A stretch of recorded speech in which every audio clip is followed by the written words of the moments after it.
Well, hello, everyone. Thank you so much for joining me.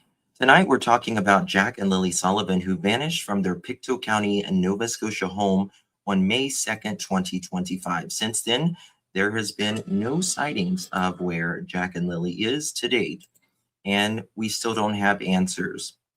Last night, we heard from a couple of the stepfather to Jack and Lily's ex past relationships.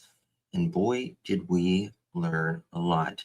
Tonight, we're going to be talking about all the things Jack and Lilly. You might want to stick around. We're going to talk about all of that on the other side of this. I've walked through storms in scars and grace, smile through pain with a painted face. They called me too loud, too much, too strong, but honey, that's the reason I belong. Every scar's a scripture, every tear's a hymn. I found my worth where the light grew dim. They tried to break me, but here's a twist. I turned my pain into a clenched fist. I'm an unbreakable woman, born of fire and pearl. I shine like grace in a reckless world. You can test my faith, you can shake my plan, but I'll rise again. Just watch me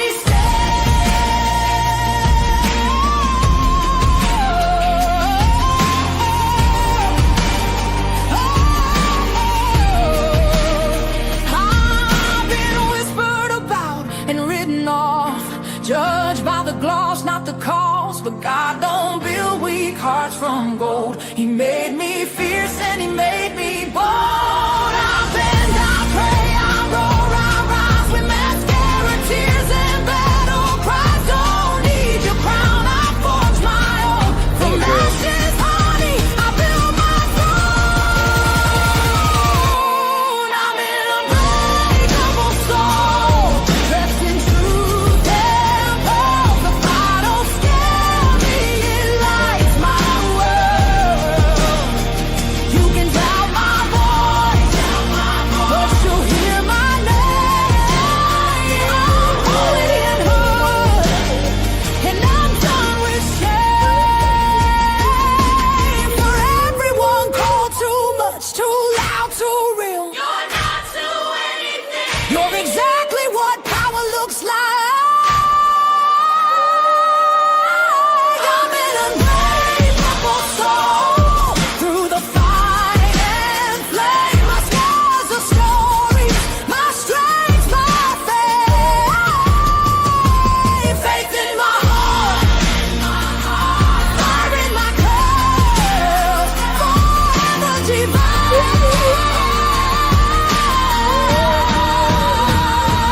Clutch them pearls.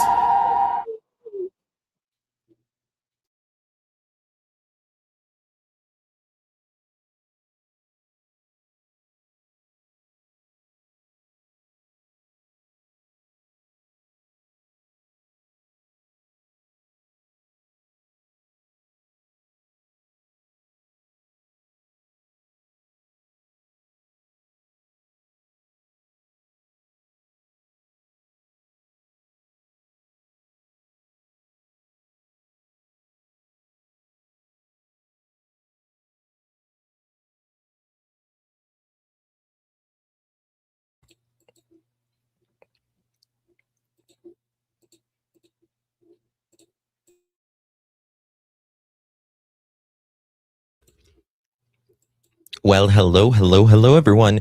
Thank you so much for joining me. I really do appreciate your time. You could have chosen to be anywhere on YouTube. You have a lot of options anywhere on the internet, anywhere in thy world, and you chose to be right here. I know your time is very valuable, and I do appreciate you spending some time with me. Today is December 14th, 2025. It is currently 10:12 p.m.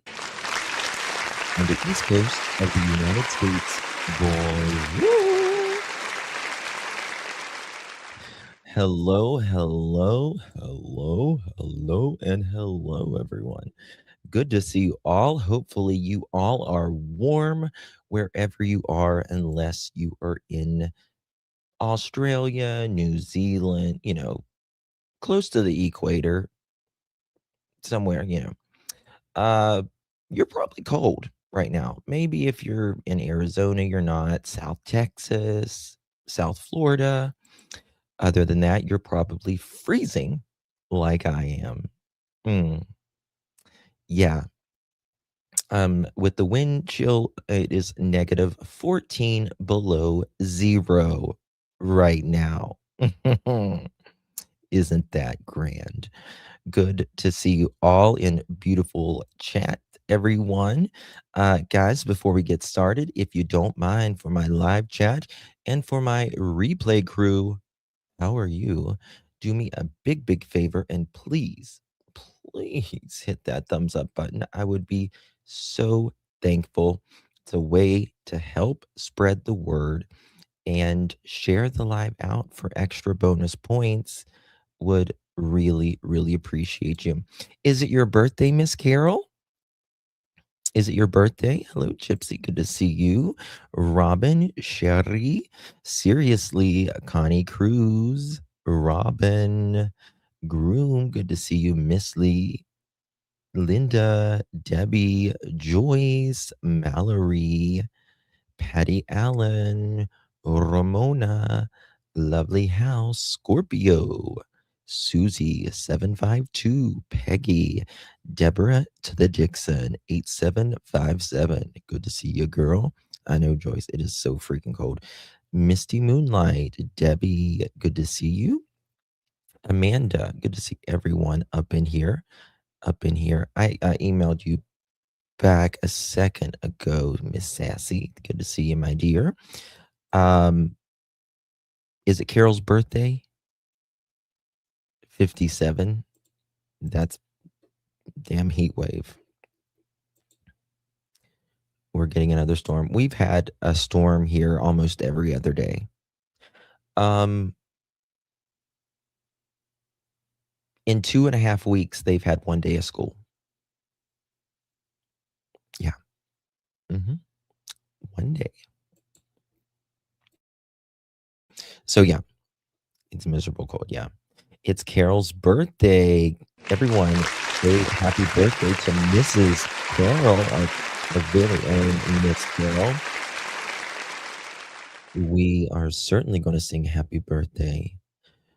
Happy birthday, Miss Carol, from all of us, from Clutch Them Pearls to you. The world is your oyster, and it's up for you to find the pearls. And guess what, girlfriend? We right here. We are right here. This is my rendition.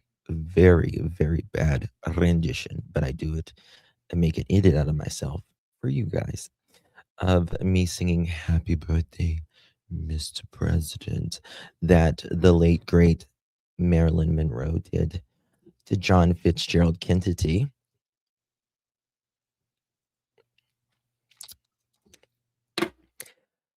Happy birthday to you.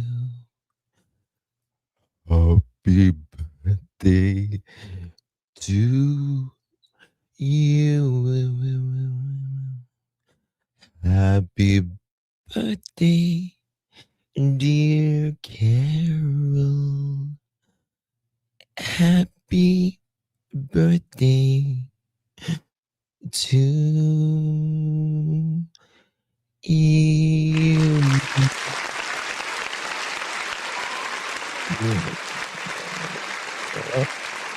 Happy birthday, dear Carol, and all the blessings to you, my dear. Good to see you all. Thank you all for joining. April coming in clutch. How you doing, girl? Thank you so much for gifting the pearl necklace, and thank you so much for being a pearl, girl. Oh, you're a good one. Thank you so much, Miss April. It's so good to see you. If you received that pearl necklace from our girl April, give her a big, big thanks. You're so gorgeous, April. Thank you so much, my dear. Appreciate you. And Mary, good to see you, my dear. Thank you so much. Merry Christmas. It's almost Hanukkah. Is today or tomorrow Hanukkah? Tomorrow? Merry Christmas, my dear. Appreciate you very, very much, Miss Mary. Thank you so much. Good to see you, my friend.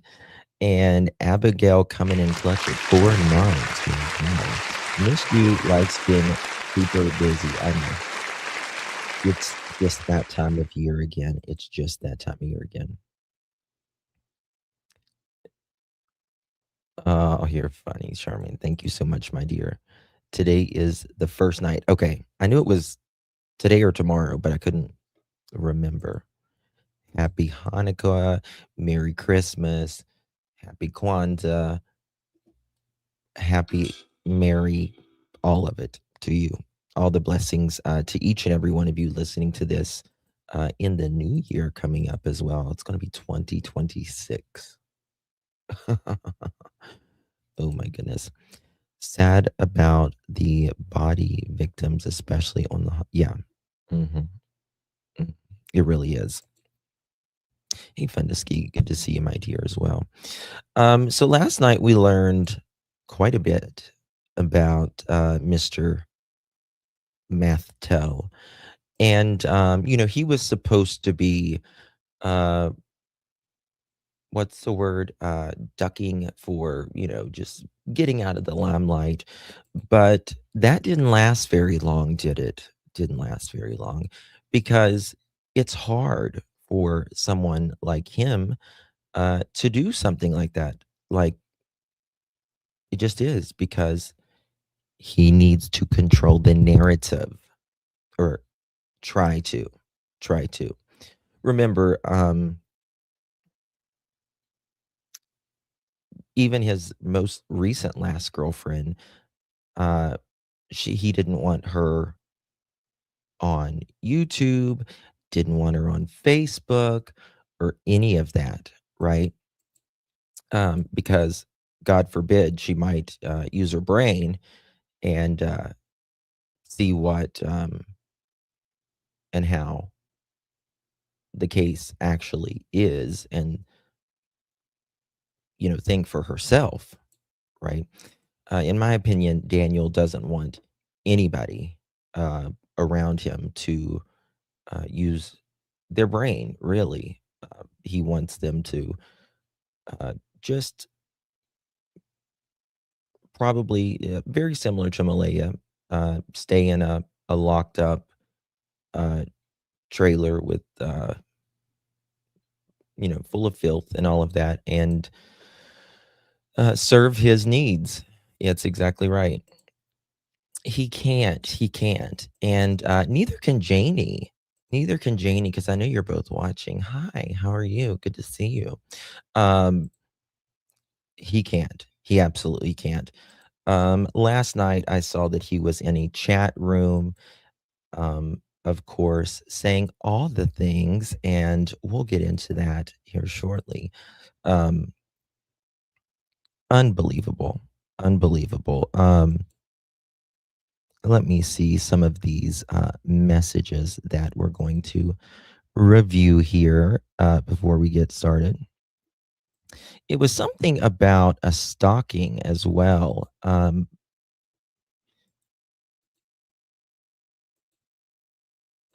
I saw Belinda talking about a stocking.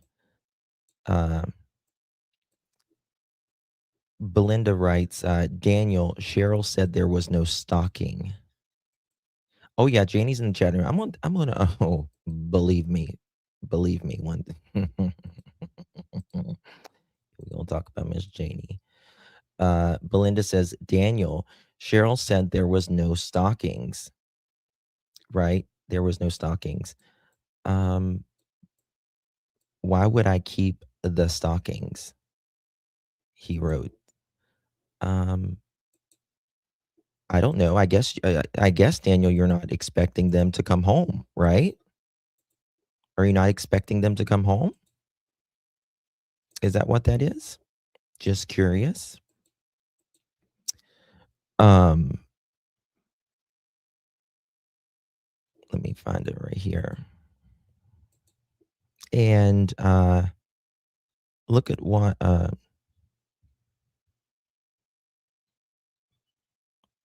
this? Yeah, and I agree with Miss Belinda here wholeheartedly.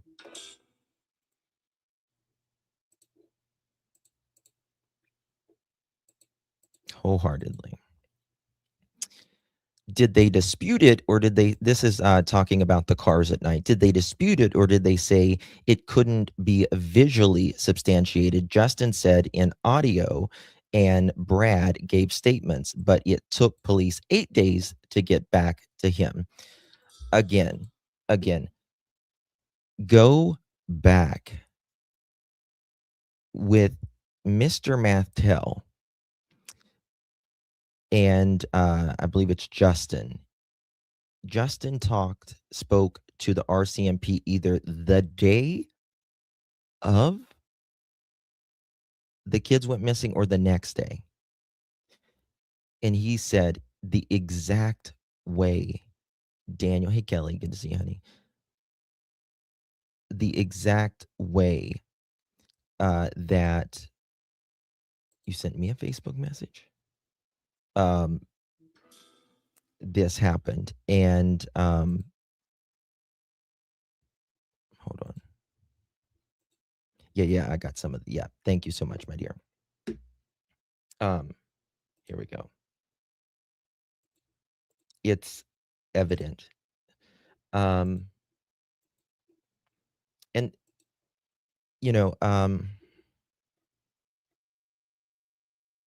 also, you know, sometimes you just can't, it's hard to corroborate something when there is no cameras in that little section right there. By the way, Mr. Mathtel says, why would I keep the stockings?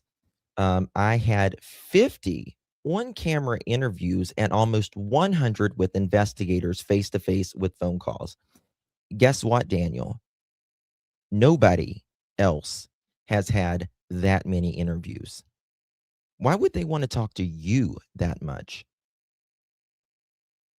I'm sure he's lying, as he normally does. But why would they want to talk to you that much, Mr. Mathtel? Isn't that interesting?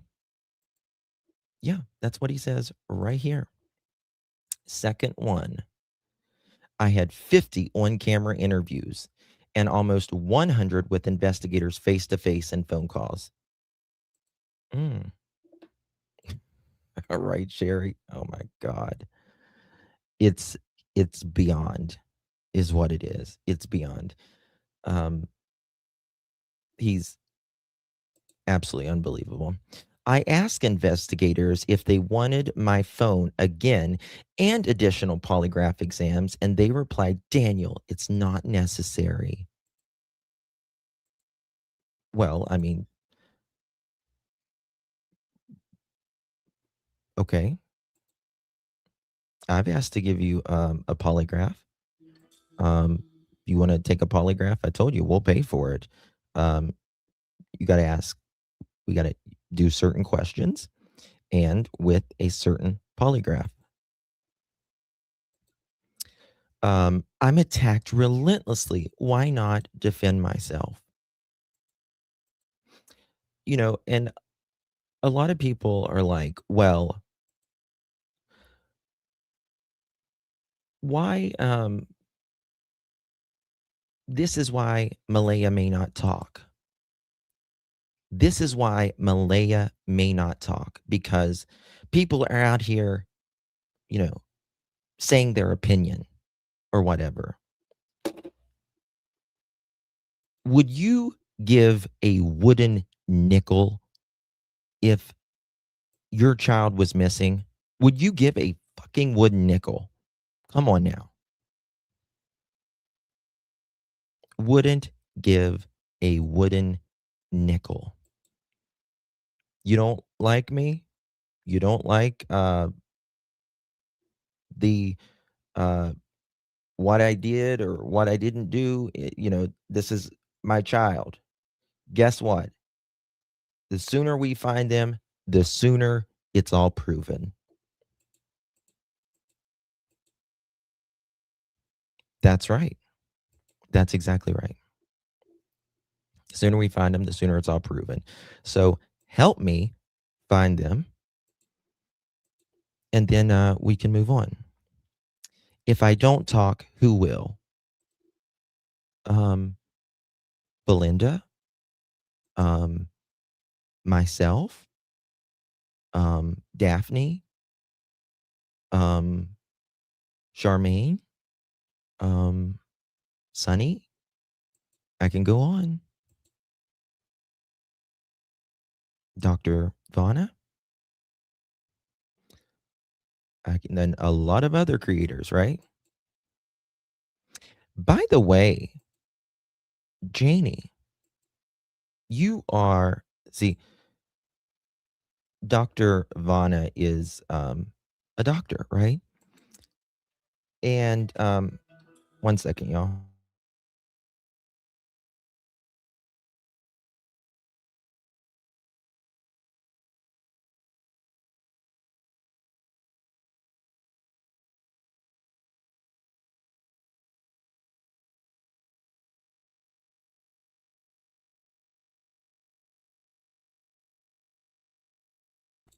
Okay.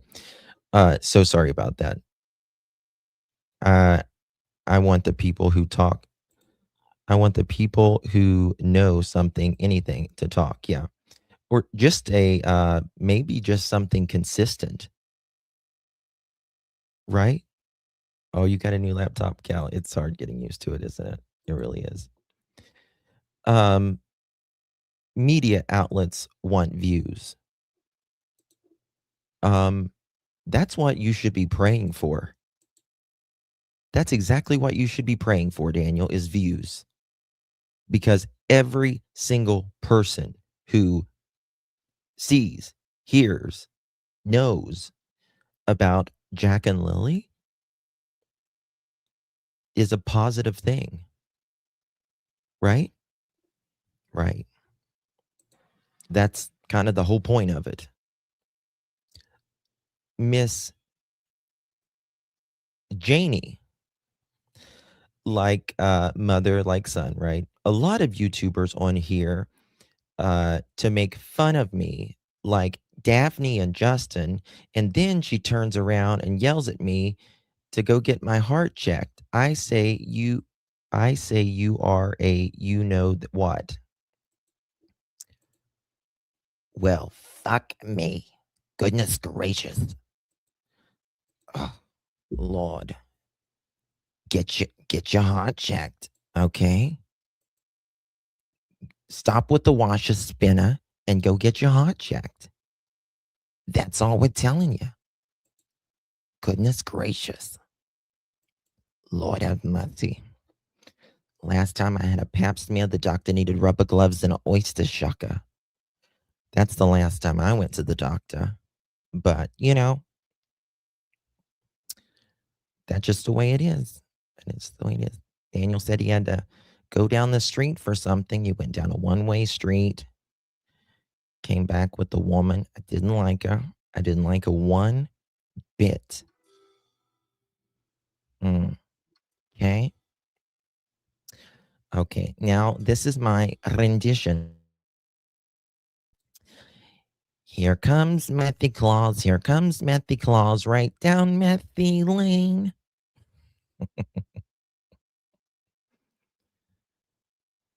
Daniel driving my car again.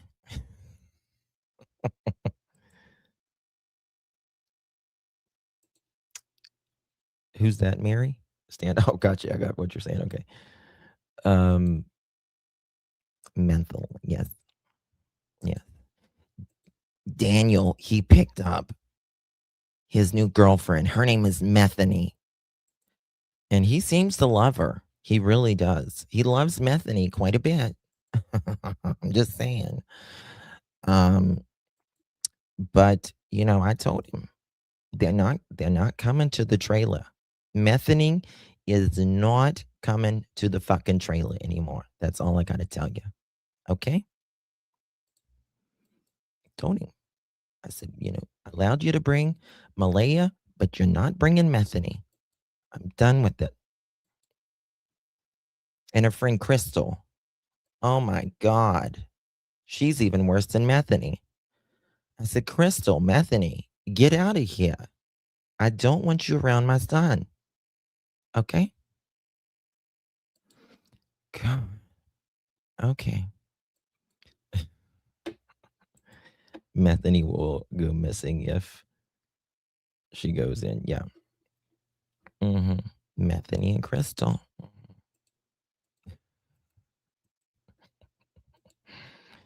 Okay. You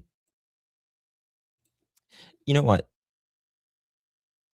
I give a fuck if they talk about me, but this is the one I did not appreciate from Junkyard Janie. This is the one I did not appreciate because Dr. Vanna she always gives her opinion. Hey, Wolfie, respectably, very respectable. And she's never harsh like I am at all. And this just shows you, if you don't kiss thy ass cheeks of Miss Junkyard Jane and Dr. Vanna, in my opinion, I think you don't know about a god thing about what you're talking about. First of all, that's not even a sentence. Second of all, you need to capitalize the V and put a comma in there. And you spelled GOOD and all of that. So, I mean, it doesn't really matter. It's live chat. It's not about grammar or anything like that. It's just about Dr. Vanna is like the nicest. And she always just says her opinion she's very respectable, too. And I just thought that was very uncalled for. Janie, stick to the facts, ladies.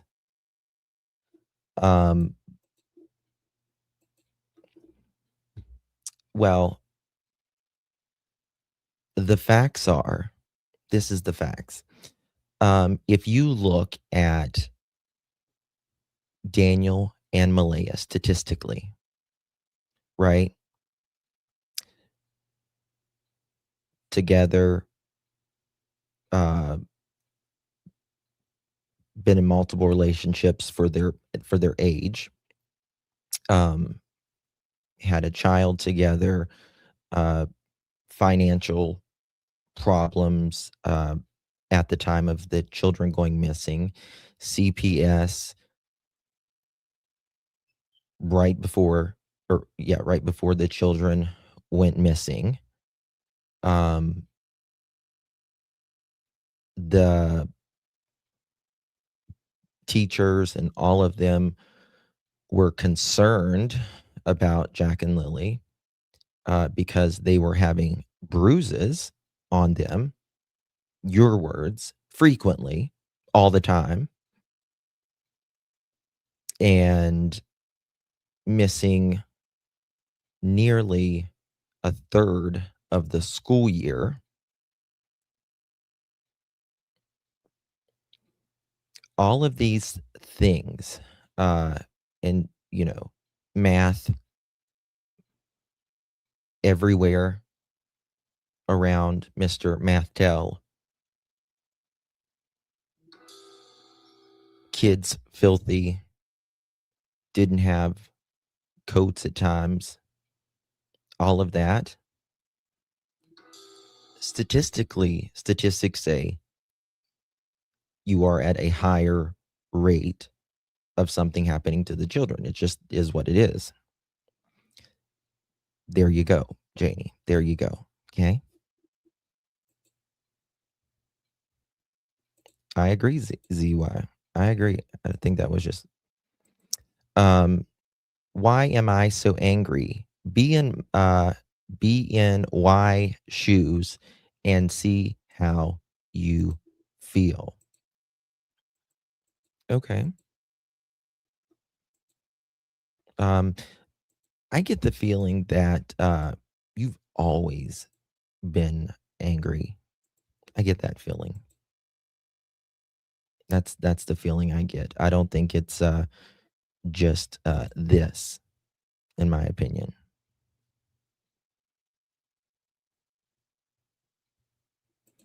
It's because she knows the good doctor has her son's number.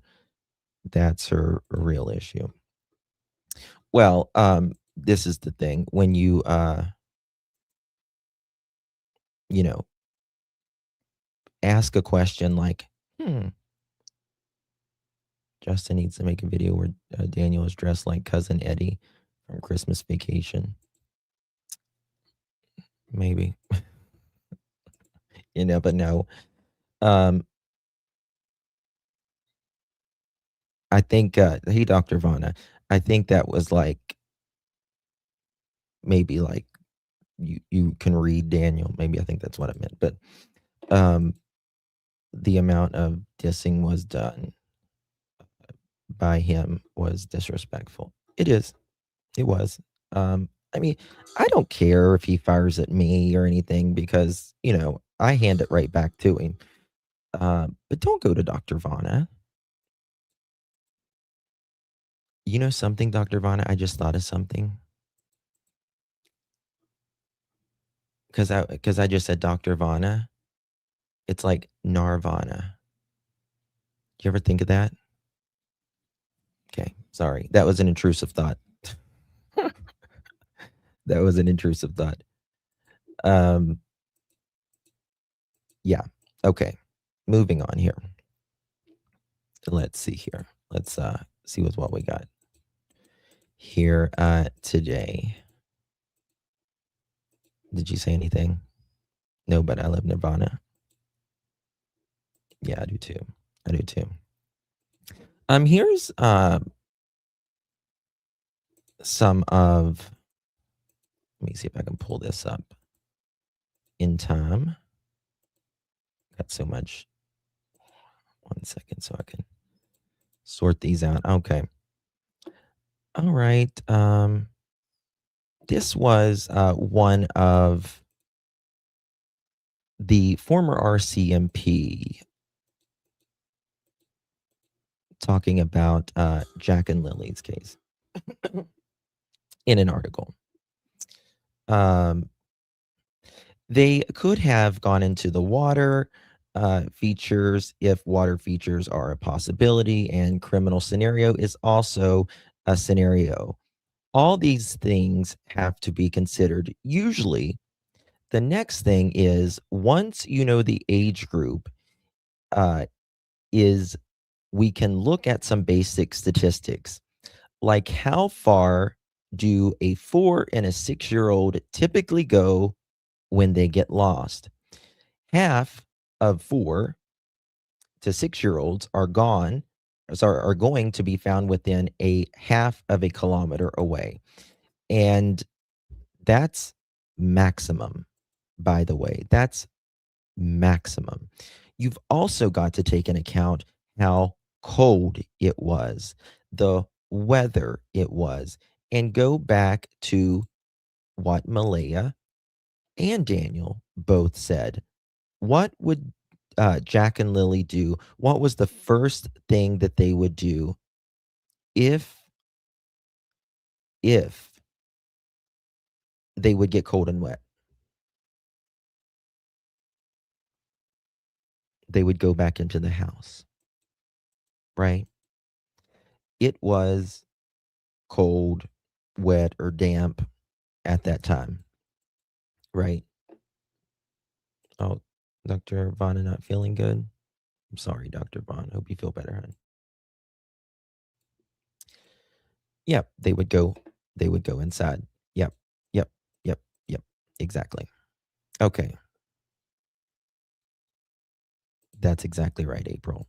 And that's why, you know, you can talk about me. I can give a fuck a violin. I'll, do a violin for you. I don't care. But leave Dr. Vaughn alone. She wasn't even remotely rude. So 75% of children are 1.2 kilometers away.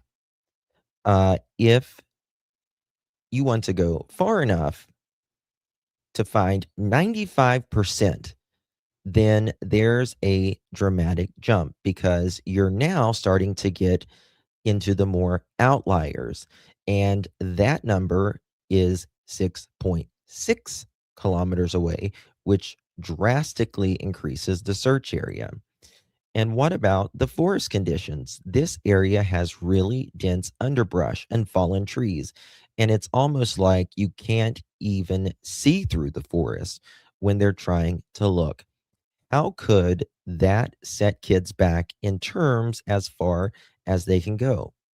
That sometimes limits the data, but in kind of a surprising result, a lot of my data also comes from Pacific Northwest, so Oregon, Washington, and you would think those thicker forests might slow people down, uh, but in fact, okay, I don't know if I have the other one.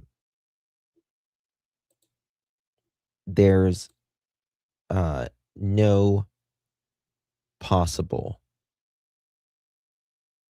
there's just no way that Jack and Lilly made it 6.6 kilometers without someone seeing them, hearing them, all of that, especially if they were 20 minutes ahead of them.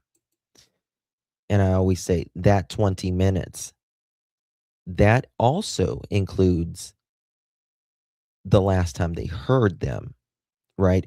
How long were they out in the front yard for?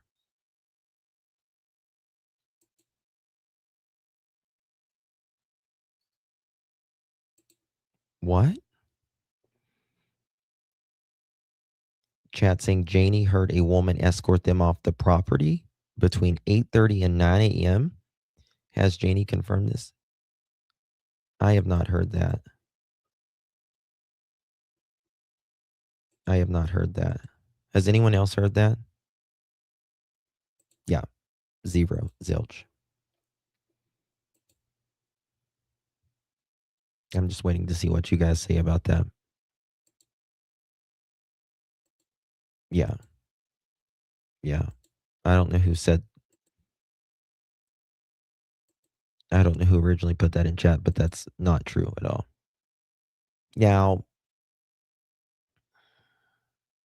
Daniel did, and Durwood and all of them, they tried to push that Malaya was, don't y'all remember what they tried to push?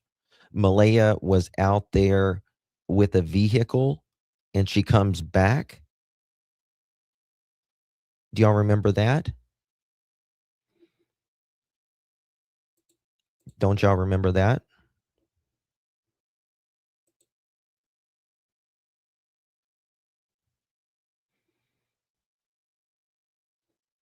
Yeah. Yep. Now they tried to push that, but that was some bullshit as well. I mean, it's just some bullshit is all it is. That's literally all it is. Okay. Let me pull. Okay. Where was this? I mean, it's hard on the search, guys. I found this one interesting. I was looking at just old, very early on clips or print where Daniel's talking. I'm just hoping for something positive, a positive outcome that bring the kids home, Martell said. That's quote, end quote. Quote, that's the main goal here. It's the main goal. It's just to find the truth. The truth is, he's saying that there is a lie somewhere here, right? Because if you thought the kids were actually walked away on their own accord, well, you would say, I just want to find the kids. There is no truth to finding kids. They're just out there, right? The kids are just out there. So it's just a thing the kids did if they walked off on their own accord, right? Now, it sounds like Jack and Lilly was actually outdoors quite a bit on their own. They had never walked away before. I don't take, at this point, there has been no proof shown that Jack actually walked away at a school or whatever. Right? There's been none. Because Daniel says it doesn't make it so. Because Daniel said a lot of shit that's not so. Not even close. Guys, do me a favor, hit that thumbs up button. No sharing me either. It's ridiculous.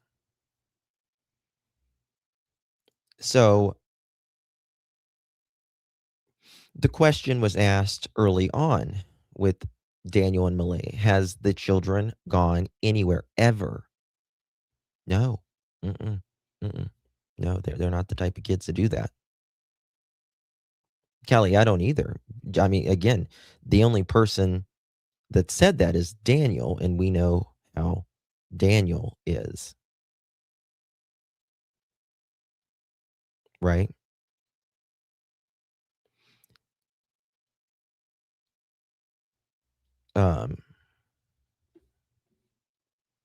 Well, you know, in my opinion, Durwood is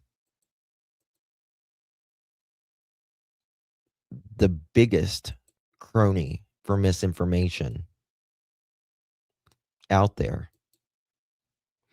He wants to hide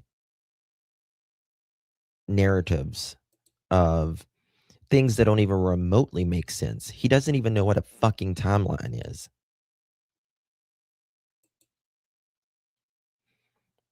I complained about how the rude comments about Dr. Vanna and was told to unsub.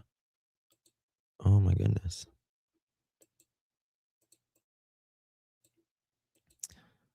Belinda confirmed that, Jack. I need to ask Belinda. If she did, then I'll believe it. But again, it just shows that they weren't watched quite often, right? All right, so Mr. Mathtel continues right here. 1 second. And says this.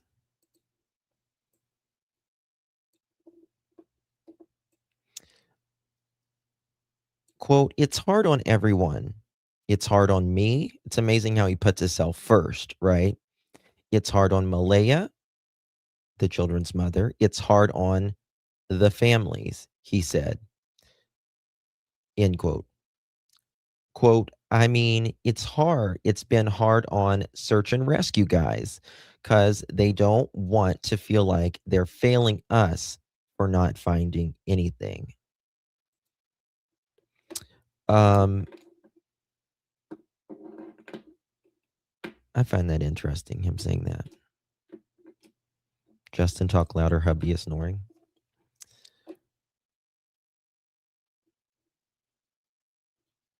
Um, well, this is the thing. If they thought Brad did anything or was even possible for Brad to do anything or Justin, they would have given a lie detector test a long ass time ago.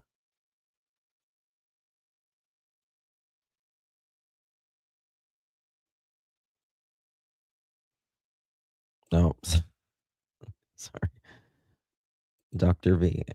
I'm just taking up for you a little bit. That made me mad because, listen, I give them hell, but you do yours in a very clinical way, right?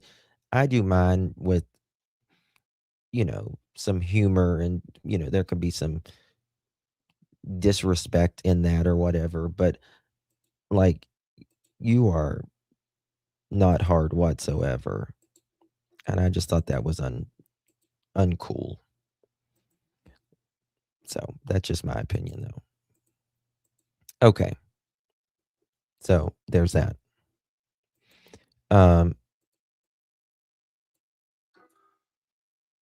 Now, Daniel, this is this would be one of the questions I would ask him, Dr. Vana.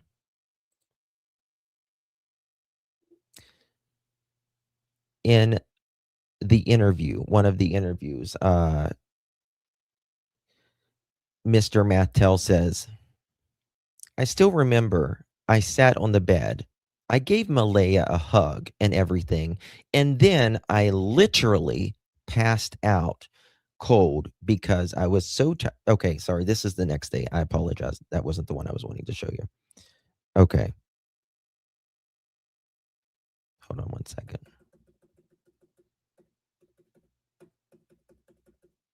Maybe it's on the other one.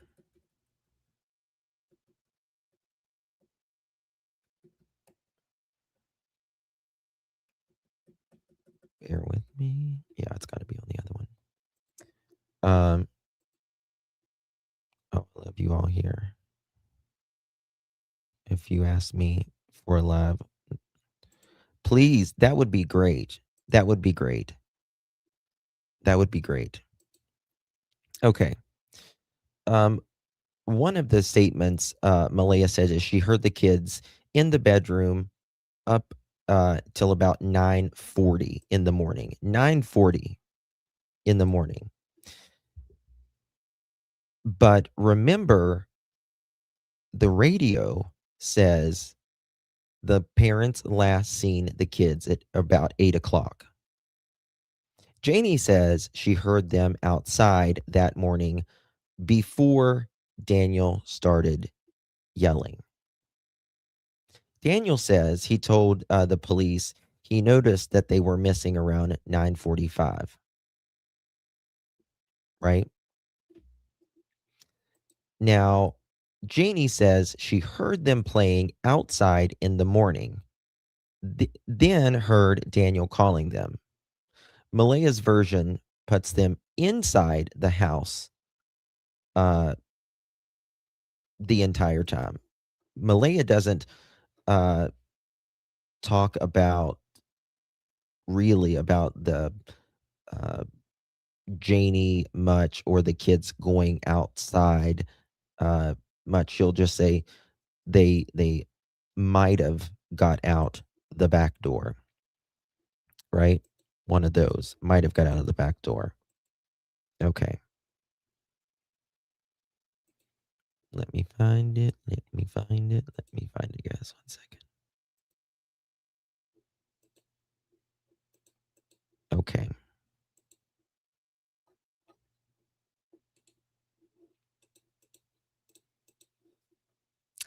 Yet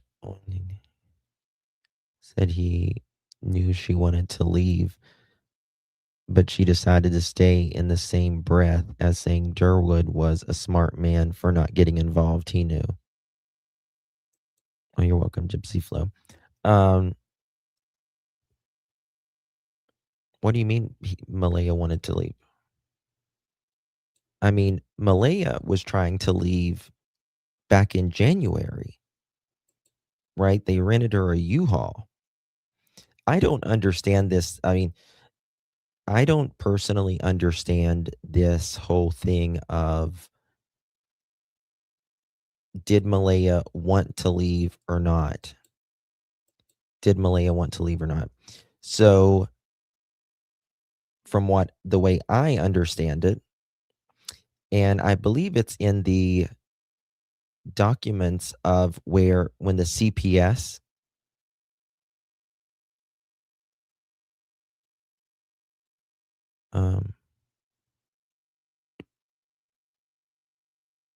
movie Fargo. I don't know Ditsy Blonde. But you remember when the CPS, the head of CPS came out? I believe he said,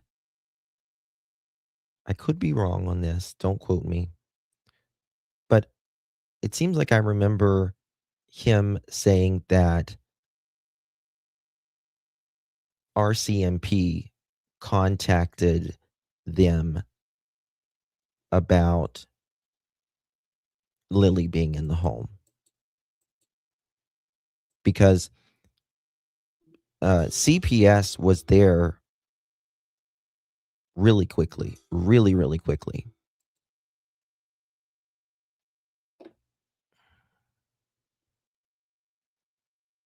DT said she didn't want to leave the night she left. Well, this is the thing. This is the thing, okay? Malaya, okay, can we just stop with the Malayas? Malaya is a grown woman. She's a mother. She's a grown-ass woman. She has produced 3 human beings, right? Whether Malaya wanted to go or Malaya wanted to stay, that was up to Malaya. Now, personally, and I would assume for most parents, you couldn't drag me off of that property. I don't give a damn if the devil was living there. Personally, that's just me. I don't give a damn if the devil was living with me. I would not leave. Period.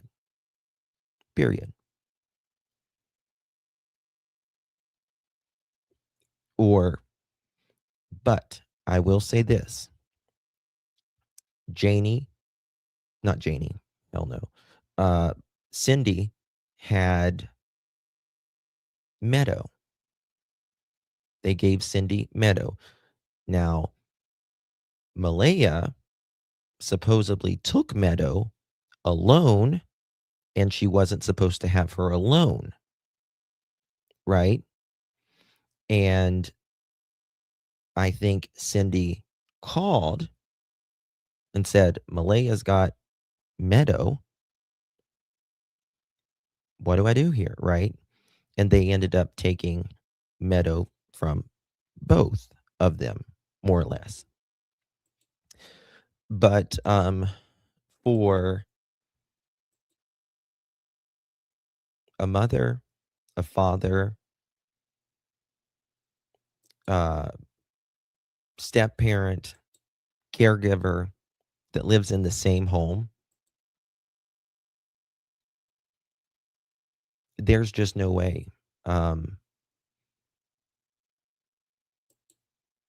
that a mother doesn't talk about it and doesn't do a damn thing. It's just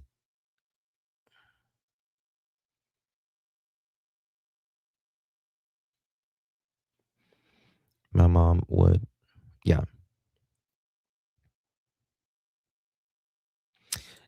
Now, and Dr. Vana, I have said this before, right? I can understand Cindy not wanting Malaya to be there. But this is the feeling that I get, and this is just my opinion. This is a feeling. This is not a fact because I don't know. But Cindy knew the way they lived. She knew it. And I believe, just my opinion, Cindy, because the day after Saturday, they started blaming Daniel. All of Malaya's family started blaming Daniel that day. That's the day they all got in a fight. Malaya was out in the yard crying. Her sister said, get the fucking talking. What's going on? Because there was some bathroom incident and they said there was rugs in the bathroom. And Malaya said, Daniel's been doing the drugs, the math, since the first year of us being together. They've been together, well, I think like 3 years. And Janie got in it with the family because they were all blaming Daniel did something to the kids. That's just an absolute fact. That is a factual statement. They were blaming Daniel. Those words came out of Daniel's mouth in interviews. So I understand Malaya's mother saying something to the effect of, I told you shouldn't be with this guy. I told you. And now look the fuck where we're at. Look what happened. 2 of your kids are gone. Right? He's doing rugs. CPS has been called. The kids are showing up to school without jackets. They're having, black eyes often. Why are you doing this, Malaya? Hey, Sonny, good to see you, honey. Thank you for joining. I understand a mother saying that. I understand that because as a parent myself, you don't want your kids to go through that kind of shit. You just don't want your kids to go through that kind of shit. Right? Who would? And I've even took up for Junkyard Janie myself. I wouldn't let my mother stay in that, that whatever Janie's staying in. Right? That's just the truth. So in my opinion, I think that Malaya wasn't feeling good, had a breakdown at the the press conference. And there was an ambulance there and she went in the back of the ambulance. And Daniel said that's when everything changed. And Daniel cussed Cindy out. And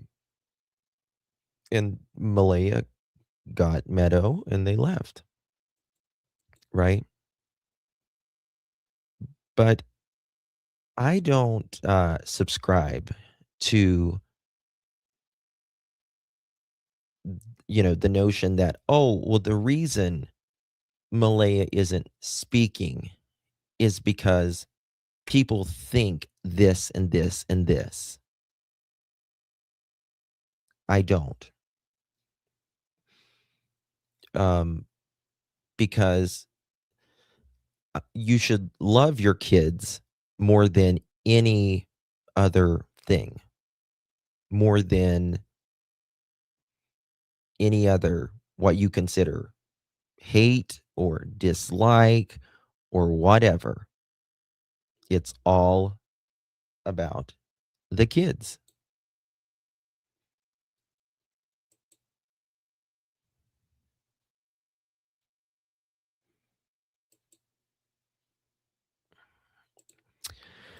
Where the mimos, it's common around here, old camper, meffer, and living. Yeah. Yeah. Well, I mean, I know, but Janie, like she's like a senior citizen, you know what I mean? And like that's gotta be a rough life living like that.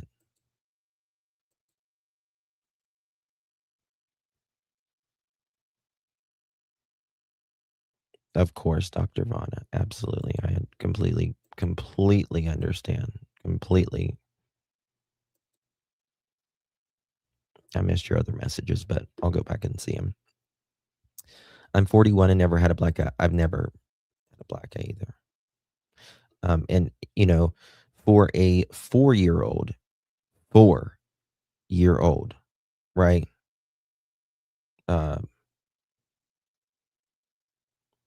Someone that's been on the planet about 1,400 days.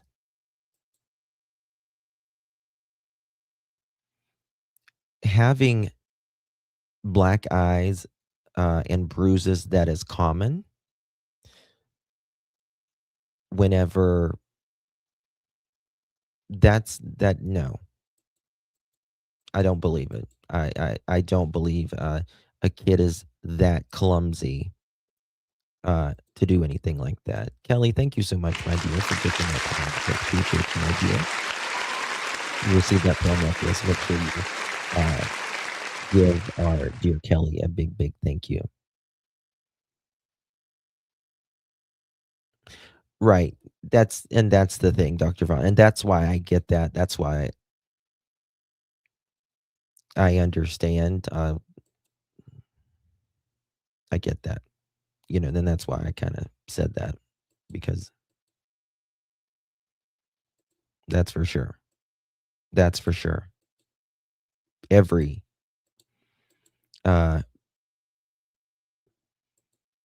child deserves so much, better than and this is the thing, there's a lot of Daniels and Malayas out there. There is a lot of Daniels and Malayas, Daniels hold on.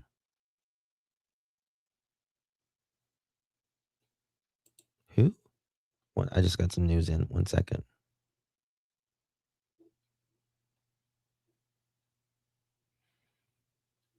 That's crazy. Just a little bit of breaking news, unrelated to Jack and Lilly, but let me pull this up.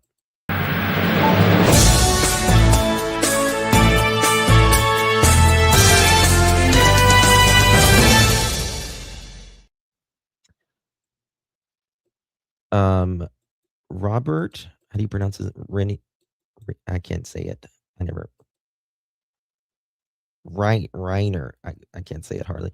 Robert Reiner has died at the age of 78, and he and his wife Michelle were found dead by apparent homicide inside their Brentwood, California home today. TMZ is reporting, and so is People. The outlet reports that there are 2 suffered wounds consistent with knife attacks. Authorities are currently investigating. So, yeah, we'll follow that.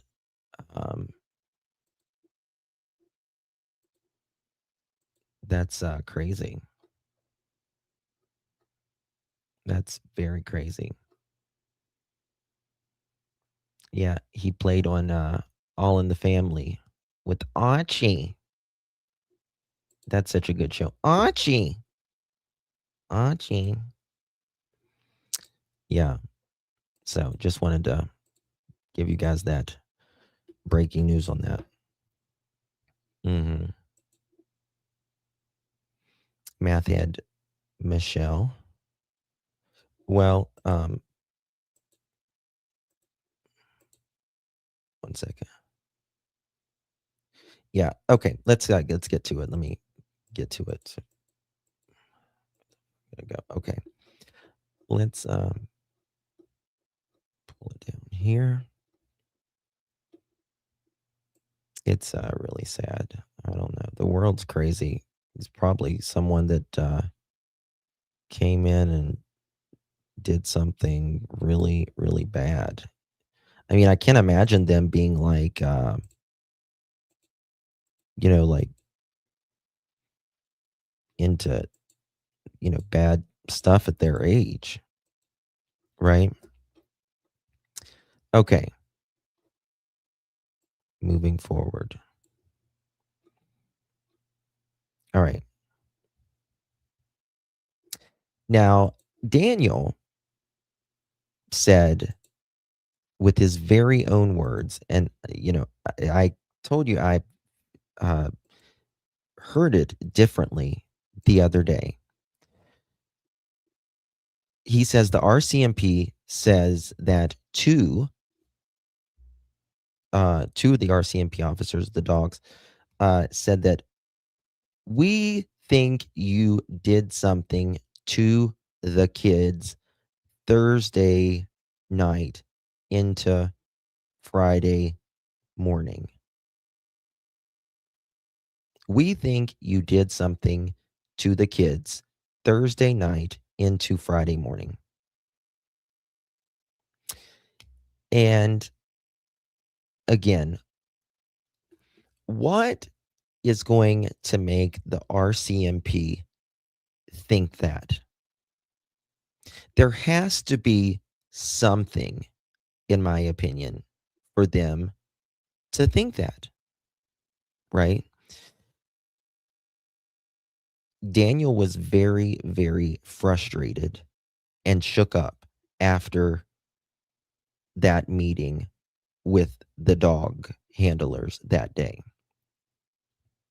right?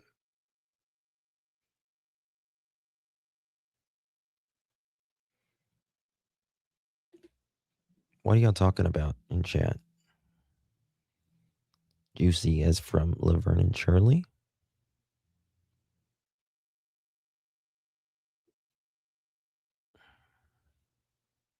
What are y'all talking about? I don't know. So it has to be, in my opinion, that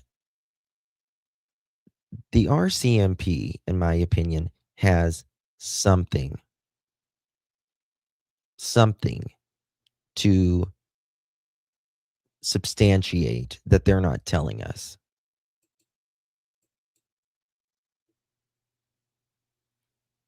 I mean, they could say it just to try to get him to talk, right?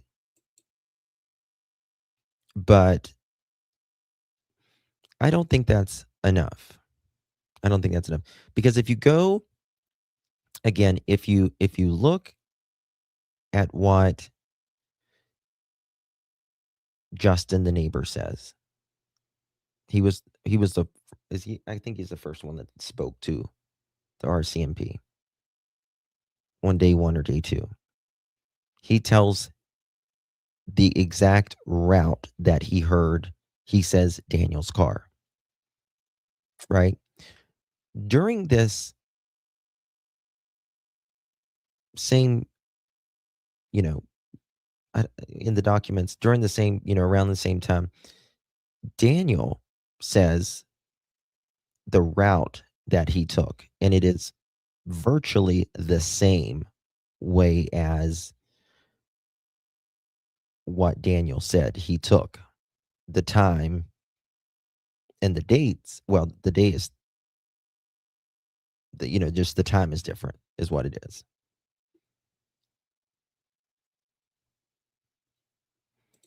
Yeah, that's what I'm saying. It's both him and his wife. Yeah, it's hold on, let me find it.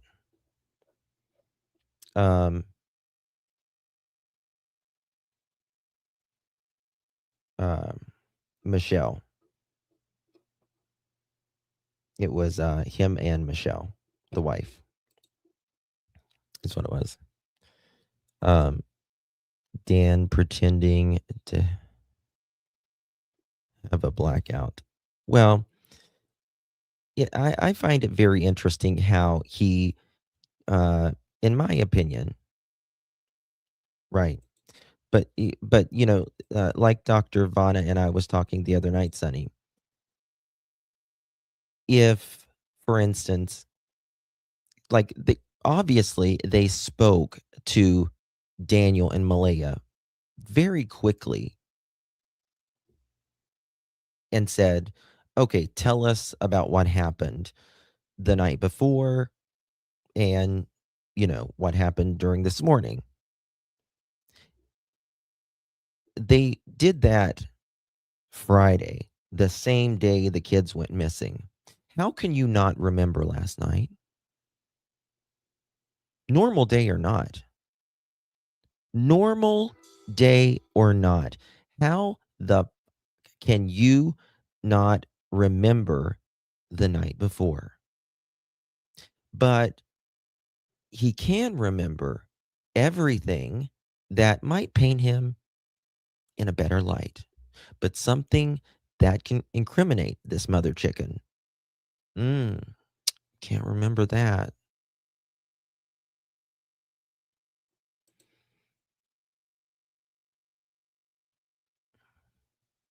Oh, yeah. Yeah. Because he was on math. No, even on math, he can remember.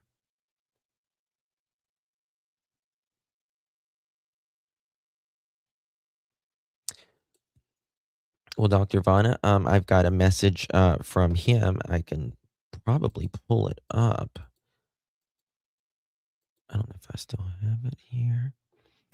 But Daniel thinks that all of his rug use doesn't bother him. He says rugs ruin a lot of people's lives and they just can't take it. But for him, that's never been a problem. Mhm. Yep. That's Daniel's very own text. I don't know where the hell it is. I showed it yesterday, but yeah. I think it might be here. Let's see. Yeah. For him it's never been a problem. Okay. Look at this.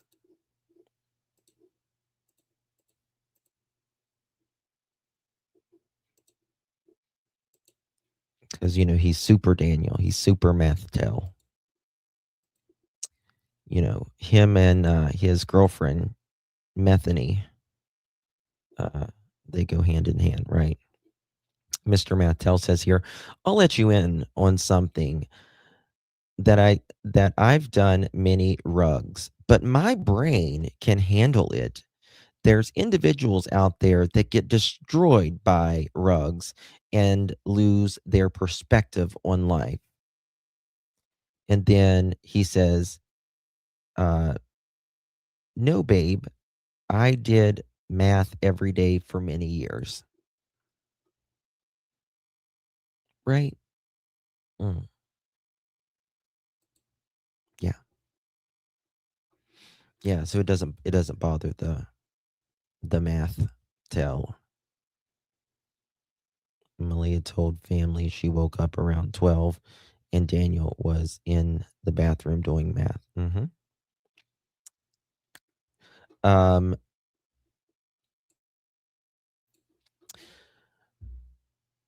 What some people that know Daniel very, pretty well, I would say. They think that, in their opinion, that because Daniel hears things allegedly a lot of time when he's on the math, hears audible things and gets paranoid.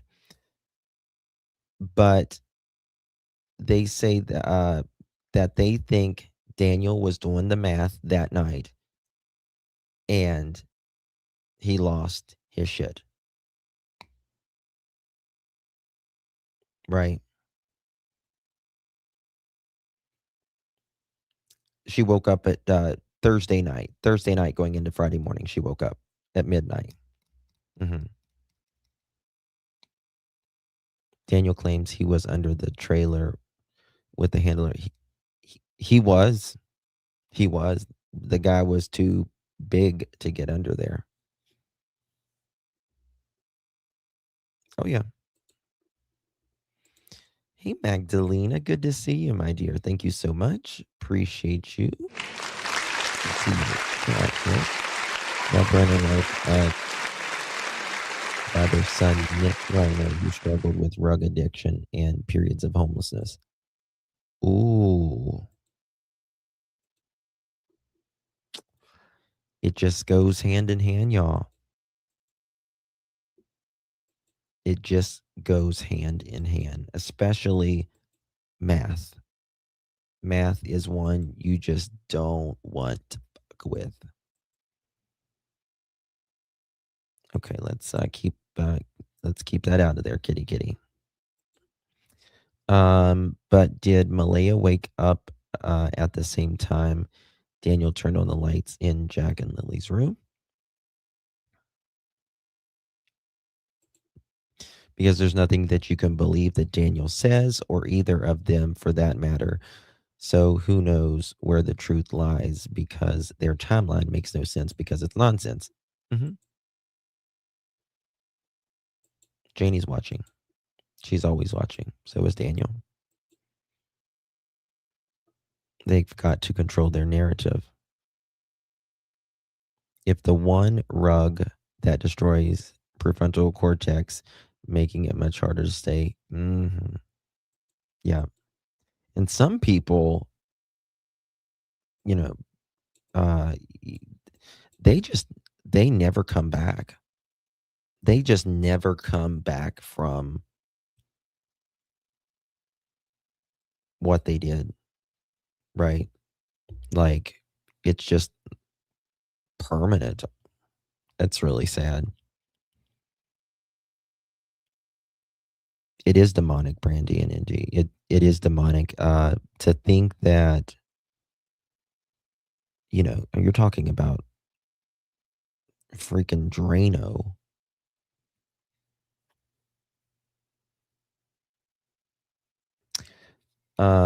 Michelle, that's a good point. Do you remember if he admitted the math use with DT?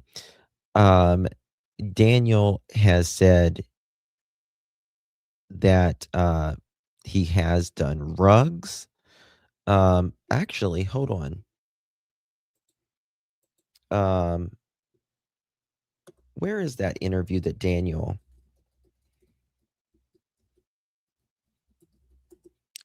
talks about? He says, I go to AA meetings just to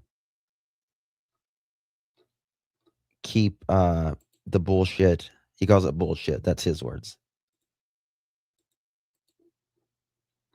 Which interview was that? That was I know it was in the podcast. Let me see here.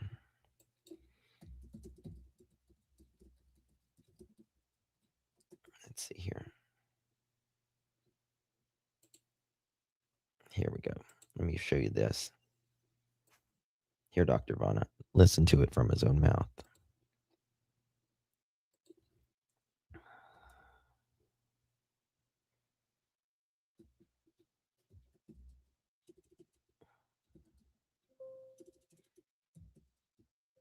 Okay.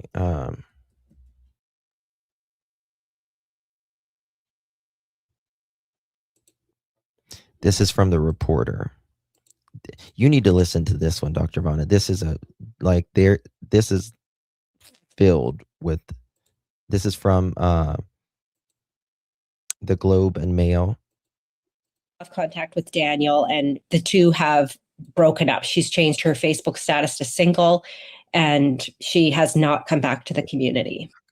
We had been asking him questions about these allegations of drug use, and he responds essentially saying, look, he's got nothing to hide. He acknowledges he's done meth and other drugs in the past, but he doesn't struggle with them. And the way he explained it to us was he was attending Narcotics Anonymous essentially to clear his name. What do you make of all of the speculation that's going on? So many people well, I can already tell you the drug party is absolute bullshit. Yep. And I even asked the RCMP, give me drug tests. I asked CPS, give me drug tests. Yep. They said, no, it's not a concern. We're not going to do that. I even go to Narcotics Anonymous. Okay. I do everything. Like I go to 3 times a week. just to clear the air for all that bullshit. I mean, even when it comes down to Jack and Lilly, I'm the only one from both sides of the family that is actually doing anything. I'm doing media all the time. They probably refuse to do media with you guys, I'm guessing. Yeah, they're not talking. Yeah, they won't do anybody.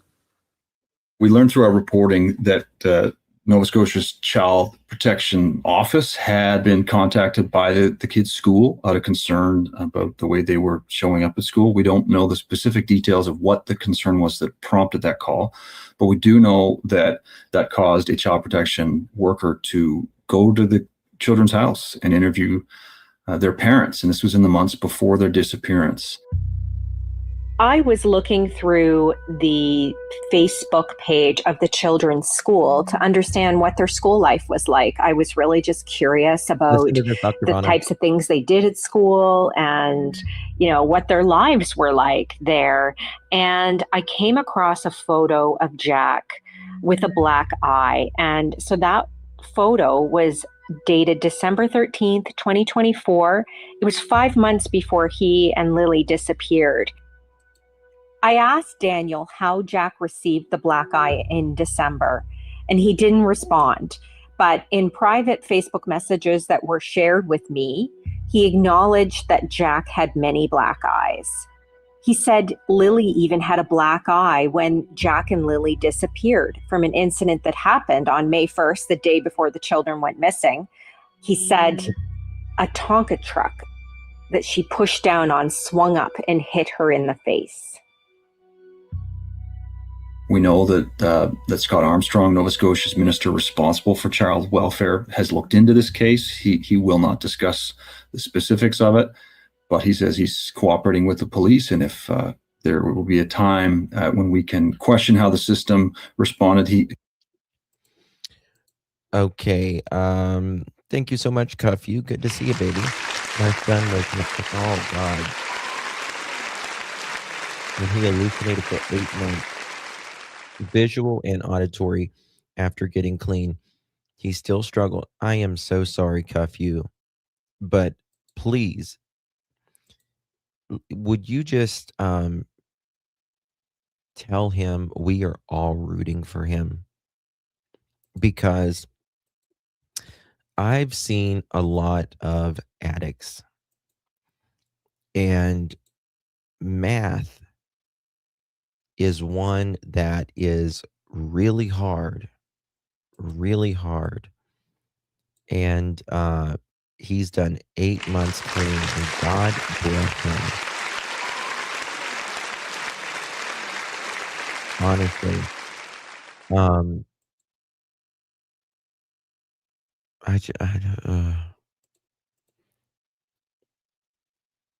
Math has damaged him for life.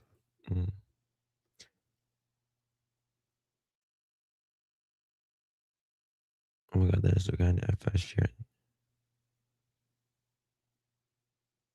Of course you can, yeah.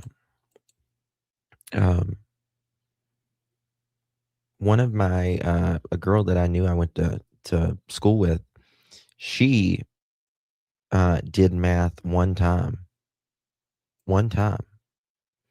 Beautiful, my God, gorgeous gal.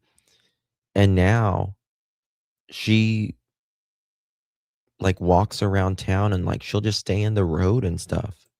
Like it's just ruined her. Like she just doesn't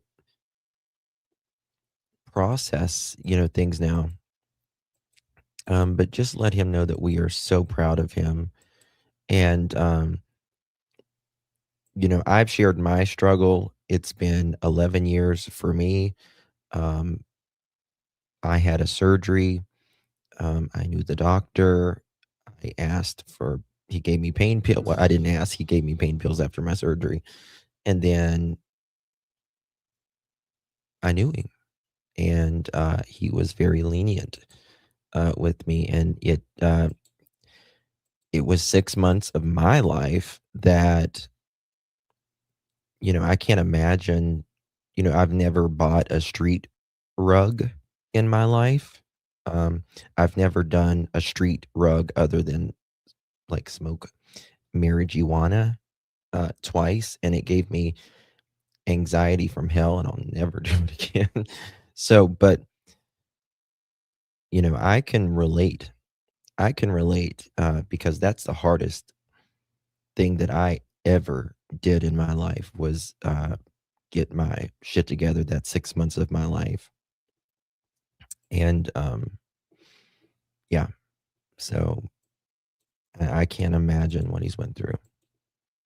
So, and you know, the thing for me about Daniel, like with the math, you know, and all that, I am not here to like, you know, if Daniel said, you know what, if he was just honest and was like, you know what, of course, yeah, I was smoking and, you know, acting like a doofus and all that. Thank you. That's all I need, Daniel.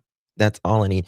But for him to say, oh, I go 3 times a week for this bullshit, like, you've never really said in an NA room then, Daniel, because let me tell you something.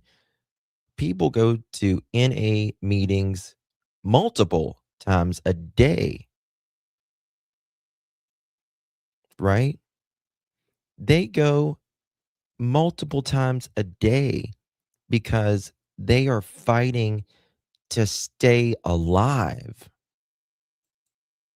It's literally that serious.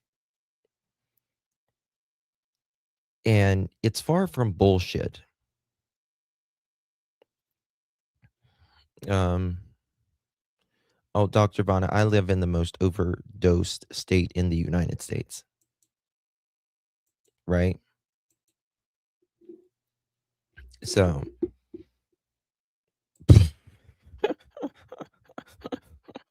his anger management course. Yeah. Yeah. So, you know, if Daniel to me would say, you know what? I was a fuck up. When like I was in a real state of despair when Jack and Lilly, and I didn't make, you know, the best fucking decision. This man cannot take accountability for shit. I have never heard him take an accountability without an excuse. Always a but or an and or an if. Right?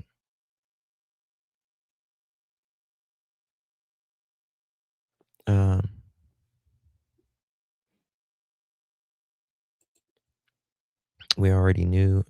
So what is that there to be ashamed? I mean, the thing about it is, we know who was dealing Daniel. Everybody knows, especially in that area. I mean, Sonny will tell you that. It's not a secret. The only person Daniel's lying to is himself. That's it. You know what I mean? Hold on one second. Let me see if I can find it here. Think of a word that was in the sentence.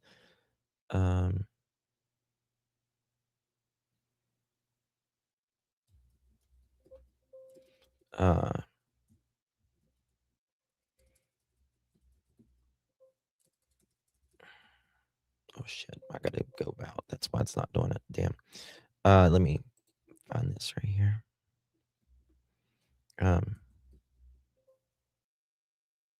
Family members want to hurled an accusation. Okay, that wasn't it. Okay, left, maybe left. Shit. Let's see here.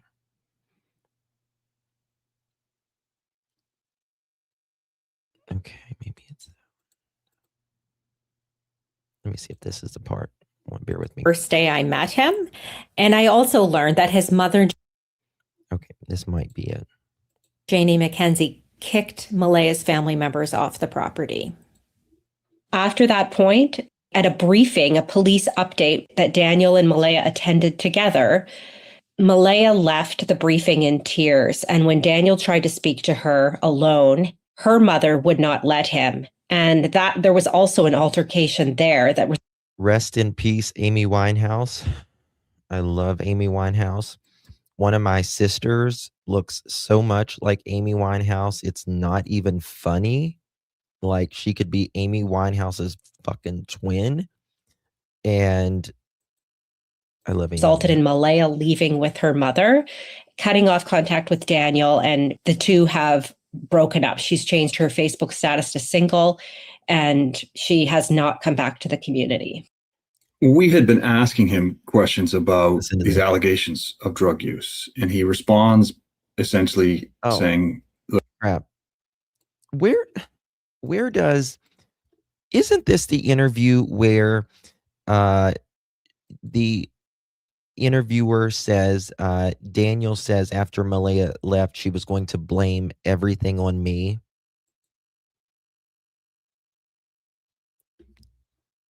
Let me see here. Isn't this the one?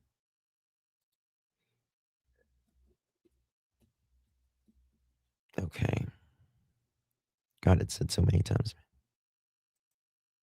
Police updated Daniel and Malaya. Okay. Who Malaya's partner's mother? We don't have. But Malaya describes a change in Malaya. Malaya was told. Let me find it.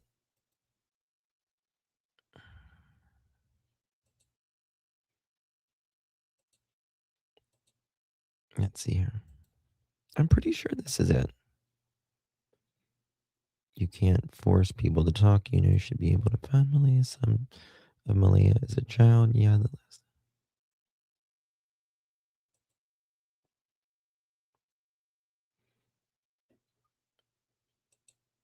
Might have been here.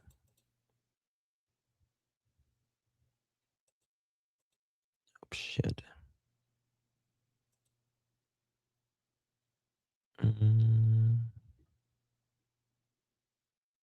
We take this Conversation. Can you take me through sort of what happened? Like, you guys heard the kids playing in the morning, and how did that go? Yeah, Lilly came into the room. This is Daniel talking. Oh, Kelly, thank you so much, Mama. Thank you, baby. Appreciate you for gifting 5 pearl necklaces. If you've received one of those pearl necklaces, give our Kelly a big thank you. Because you know what I want for Christmas? I swear to God, the only thing I want is for Jack and Lilly and Summer and who else? Michael Vaughn, Sebastian, all to be, their cases to be solved. As long as, like, if I wish I could just know the future, you know what I mean? And for RCMP, open up. That as well. Multiple times. I mean, listen to what Daniel said. Take me through sort of what happened. Like, you guys heard the kids playing in the morning, and how did that? Yeah. Lilly came into the room multiple times. I mean, me and Malaya and the baby were just in the bedroom. And Lilly came in multiple times. So that was an article. Are you sure?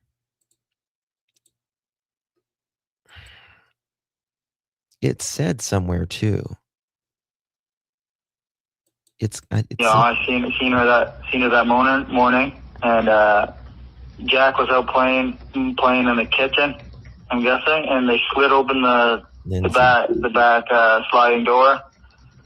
It's almost like silent to hear it slide open. But they slid it open. The boots were right beside the door, and just proceeded to, I'm guessing, play outside, and then they must have just got out to the back fence, and then they were gone. As soon as I seen that they were gone, I immediately jumped in the car, did all the dirt roads, did all the culverts, checked over the rivers. Okay, hold on. We'll get back to this in 1 second. Thank you for that, Sonny. This is it right here. Look at this. In an interview, he was especially preoccupied that Malaya had left him and had gone to stay with her mother. Quote, she's going to try to blame everything on me, but so she doesn't get in trouble, end quote, he said, he being Daniel. Why would there be, what would there be to blame, I asked. The reporter asked Daniel. At that stage, search and rescue teams were still scouring the woods for Jack and Lilly, and many appeared to have hope that the children would still be found alive. Daniel says, quote, I don't know, end quote, he said. What he had said struck me. It continued to perplex me as Greg and I sought answers over the following weeks, gathering information from neighbors, friends, family members, elected officials, and police. We learned that behind the scenes, people's concerns of the children's welfare had already raised red flags. As our questions about Jack and Lily's home life became more focused around the rug use, controlling behavior, and signs of potential abuse and neglect regarding the children and financial struggles, Daniel stopped taking our calls and answering our messages. Malaya had done only one interview, one of the few times she has made a public plea for Jack and Lilly. This was, wasn't this Sunday when she was there?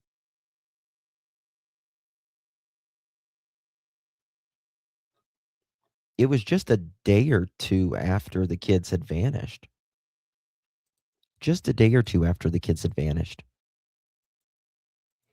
And Daniel saying she's going to try to blame everything on me. And at that point, nobody was like, what do you, like, it was confusing to the reporter. Right? Not nearly as scary as FBI Open Up. Yeah, that one's too loud. FBI Open Up! Yeah. Him saying that is, yes, it is Beverly.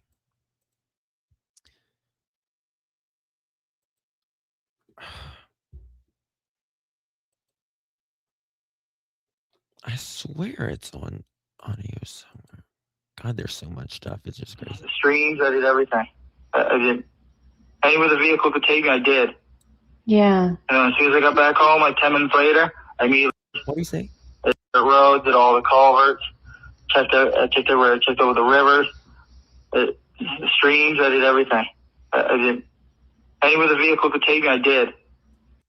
Anywhere the vehicle could take me, I did. Yeah. And then as soon as I got back home, like 10 minutes later, I immediately went out on foot.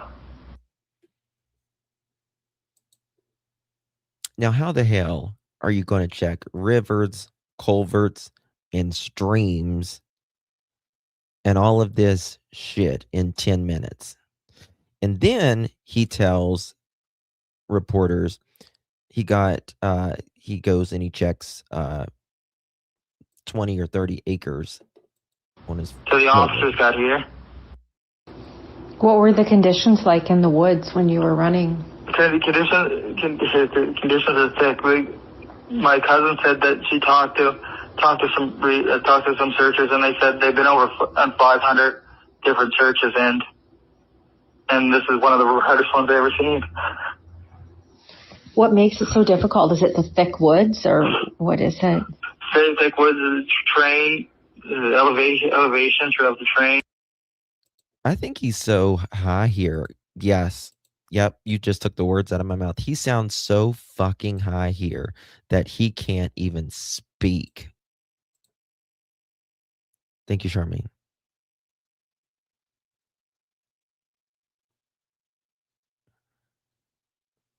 Yep. Thank you, baby. Thank you so much. Appreciate you for that. Okay. It didn't matter to me, though. I was going up through water up to my waist, and well, the helicopters were just sitting there watching me, hovering above me. I want to know, okay, can someone tell me where in Pictou County, for that matter, because where is he going to have water up to his waist? The little Pictou River is not, it's not going to be waist deep right there, is it? Yeah, I think it was like Sunday.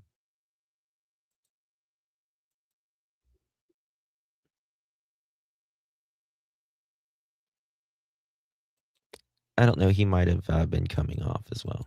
Culverts where? So all three adults that were on the property at the time the children disappeared have the same story. Malaya has said virtually the exact same thing Daniel has said. And I mean, which story? Which version? Daniel's mother, Janie McKenzie, also told police she heard the children playing in the yard that morning.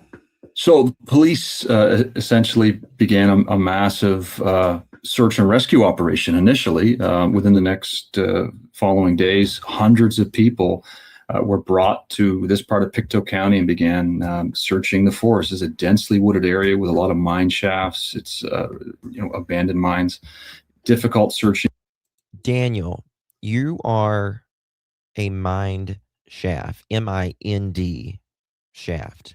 Your mind has been shafted. They were aided by guide dogs and helicopters and drones.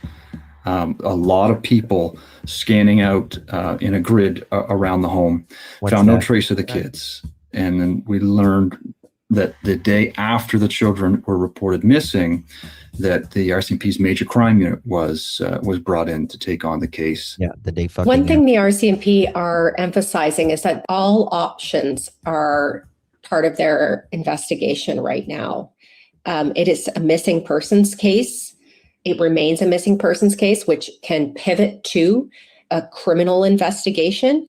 Well, the key thing is they haven't found the bodies of these children, right? It's difficult for there to be criminal charges without the bodies of the children being discovered. No one who's been involved in the investigation is pretending the kids are going to find the bodies. And until the day after the children went missing, that Saturday of May 3rd, there was an argument at the home between Leah's family members. Of it, but he says he's cooperating with the police, and if we know that Scott Armstrong, Nova Scotia's minister responsible for child, will be a time when we can question how the system the home life of these children. And we do know Nova Scotia is one of the few provinces in Canada who try to do something about it. And while it's unclear how the system responded, we know that child protection officer went to the house and talked to the parents. December. So the system in some ways did try to act as it should, but this is happening in an environment where the child protection system in Nova Scotia appears to be very broken. So there's a lot of questions that still need to be answered about what exactly happened after that visit to the kids' home before they disappeared.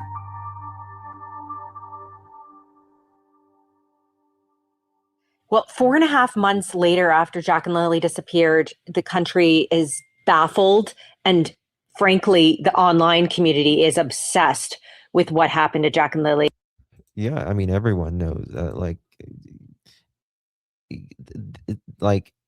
Listen, there was so much going on in that house, right? There was financial issues, right? There was the relationship was splitting apart. There was drugs involved, and all of this. And she wanted to get away. She did want to get away, in my opinion. And it's just as clear as day. But I think Daniel did not want that to happen. And I think, remember, she had just got her license, the day before? She was planning all of this. She got her car. She had never had a car for a long time. And she would take, Daniel to work. Oh, Miss Gypsy. Thank you, Mama Citas. Thank you so much. I appreciate you. Very kind of you, Mama. Love you. Appreciate.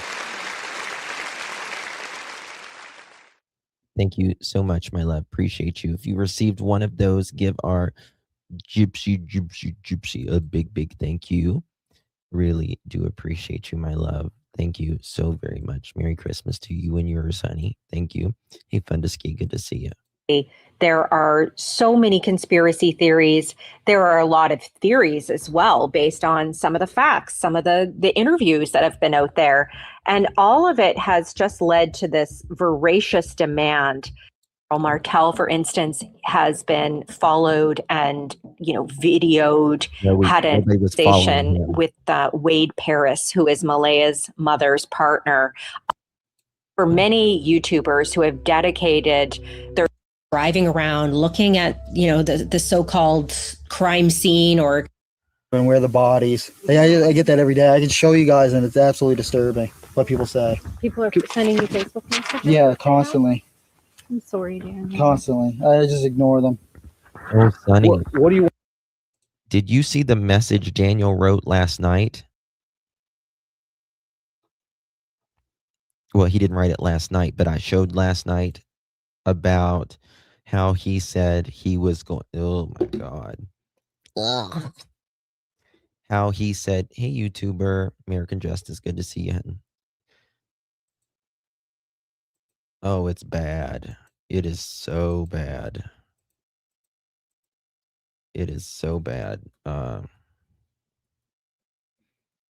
on. I go through all of them last night. It's so bad.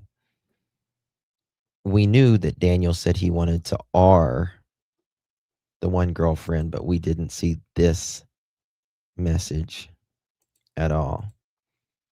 Let me see if I can find it.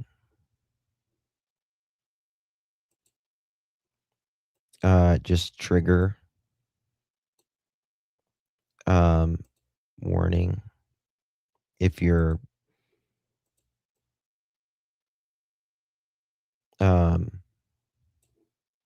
if SA or anything like that bothers you, those kind of are talk, because I'm going to be talking about something right here.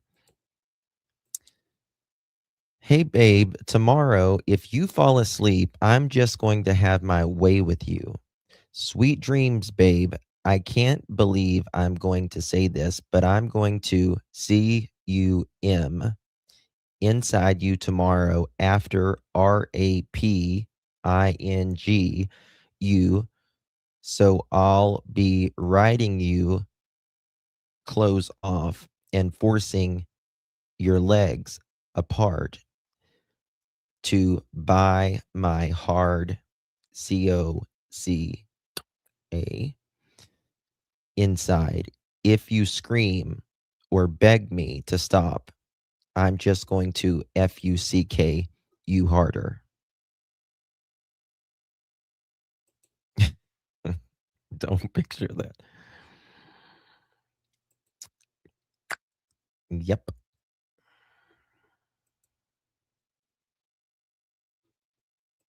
Mm-hmm.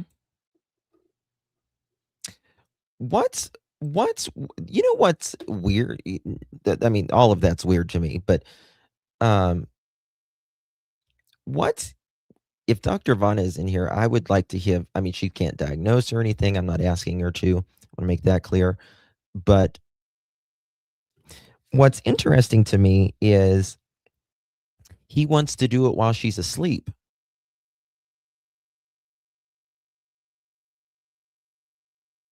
I know, Sonny, because that is just not attractive.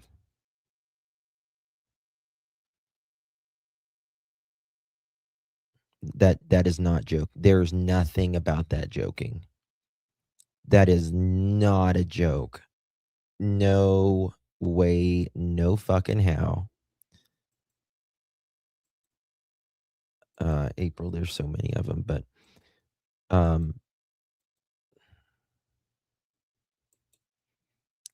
what concerns me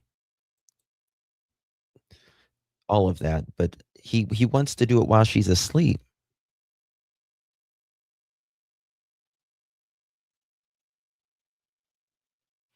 Right?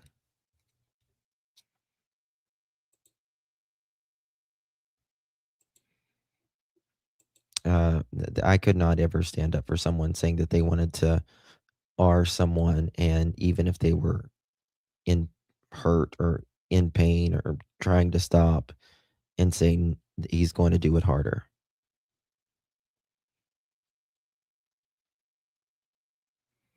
When are they coming out? Wasn't they supposed to be more redacted like freaking a month ago? So my thing is here, if you look at it as a whole, HOLE, they're using it as a kinky type of talk. However, I think it's probably rooted in trauma, at least for her, in my opinion. We should never use the R word. You know, I mean, sorry, that was my voice. No, I got you. I knew what you meant. I just thought the HOLE was funny, actually. If we're looking at it as a whole.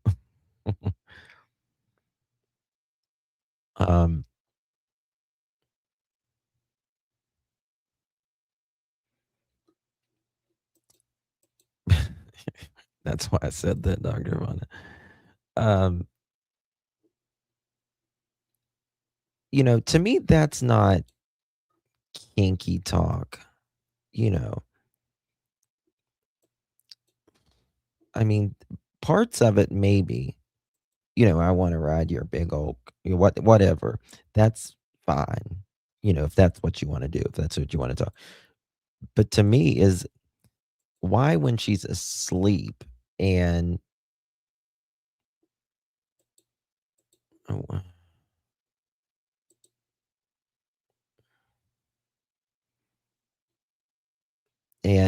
he said stuff like that a lot. Is what did she put underneath of it? He says stuff like that a lot. I think it's dysfunctional. Oh, I do too. He don't want them to tell him to stop. I think that's a very interesting perception, Val. I do. I think that's a very interesting perception.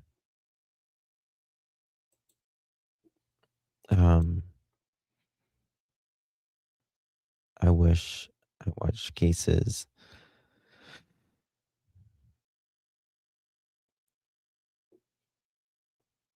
Fall asleep and now I'm awake, hungry, haha, cheese and crackers. Well, don't fall asleep around Daniel. That's all I can say. Because he likes to... I want those people to know, those folks who are reaching out to you. Are these strangers? Are these people that know you? No, they're all strangers from all over the world. It's really? Worldwide, yeah. And just sending you a message on Facebook saying... Yeah, because I always keep my messages open so anyone can message me. That's why it takes me so long to get back to everybody, because I have hundreds and hundreds of messages.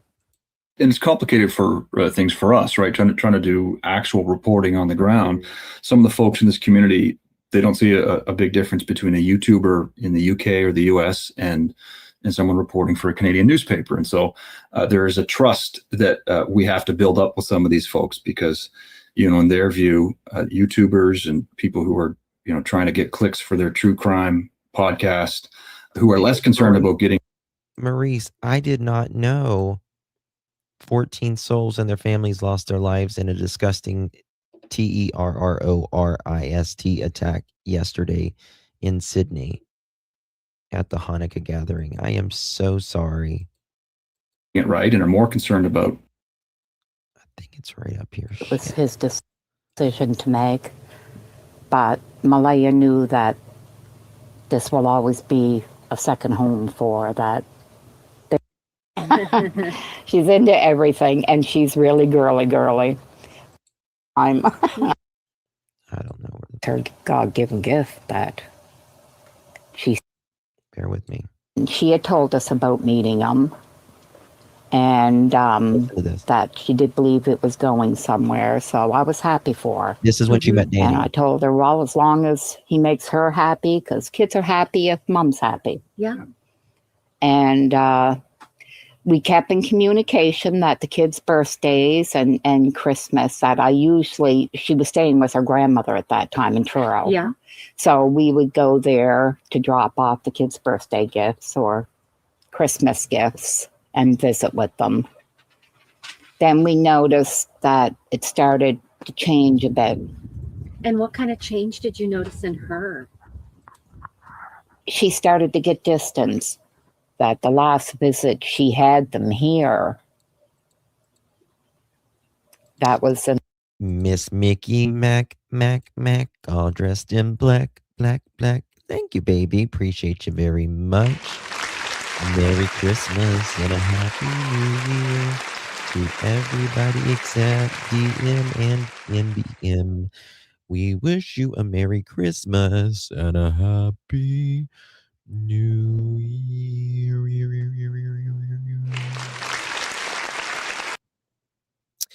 Now time for RuPaul the Red-Nosed Drag Queen. RuPaul the Red-Nosed Drag Queen had a very shiny nose. And if you ever saw her, you would even say it glows. All of the other drag queens used to laugh and call her names. They never let poor RuPaul join in any drag queen games. Then one foggy Christmas Eve, Santa came to say, RuPaul, with your heels so bright, won't you guide my sleigh tonight? Then how the drag queens loved her as they shouted out with glee, oh, girl, go. RuPaul, the red-nosed drag queen, she'll go down in history. In the summer before Jack's birthday, so that probably would have been around July or August. Mm-hmm. She did make the comment that it bothered Daniel coming to visit us. That he assumed that she was coming so she could run into Cody. And I thought, well, I mean, they're only young. So we made it clear that, look, if he's got a problem, bring him too. Do you think that the reason why you haven't seen them in the last 2 years is because of that? I do feel it's because of him. Question. Do you guys think that Janie favors Daniel or Justin? We all know that the red flags are a dime a dozen in the case. It's like that's because the truth is not being told, but the truth will work its way out for Jack and Lilly. Damn sure will. It will. And truthfully, like we all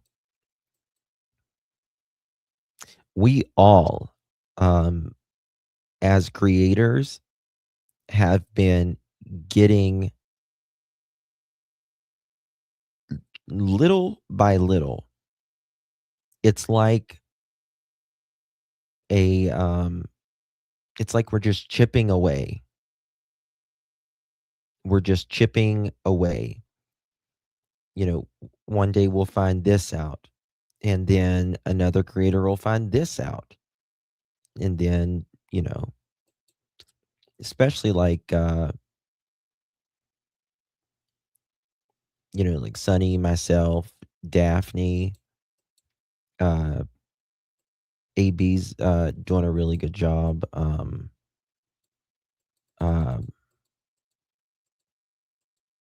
What's shit, I'm so sorry. I get embarrassed. I can't think of the name. Australian. Fuck me. What's her name?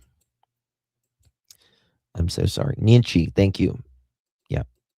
And I do. Sorry, I mean, she was coming all the time up until she got with him. And then when she drove to the home the day after the children went missing to help look for them, Charmaine. she was flabbergasted at the Love state of the home. Malaya appeared totally different to her than she had previously. She wondered what happened in those 2 years. I was blown away when I found out where they lived. Why? What is it about that area? Well, we passed a few times in the last couple of years. And I actually remember seeing the mobile home. And I remember thinking that, my God, they should at least clean the yard up a bit.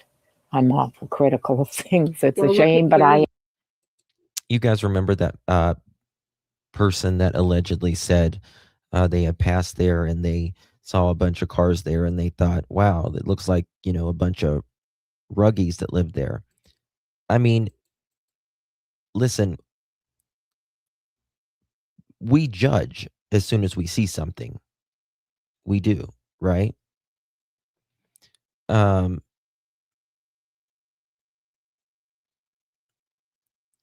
Victor, what's the issue? What's the issue?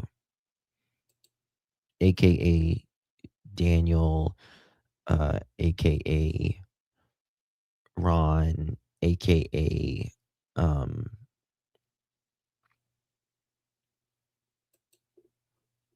Durwood. Well, it's okay. My philosophy has always been a person can be poor because I don't have money, that I am on the poor side of life. But you fix up what you got. You keep clean what you got.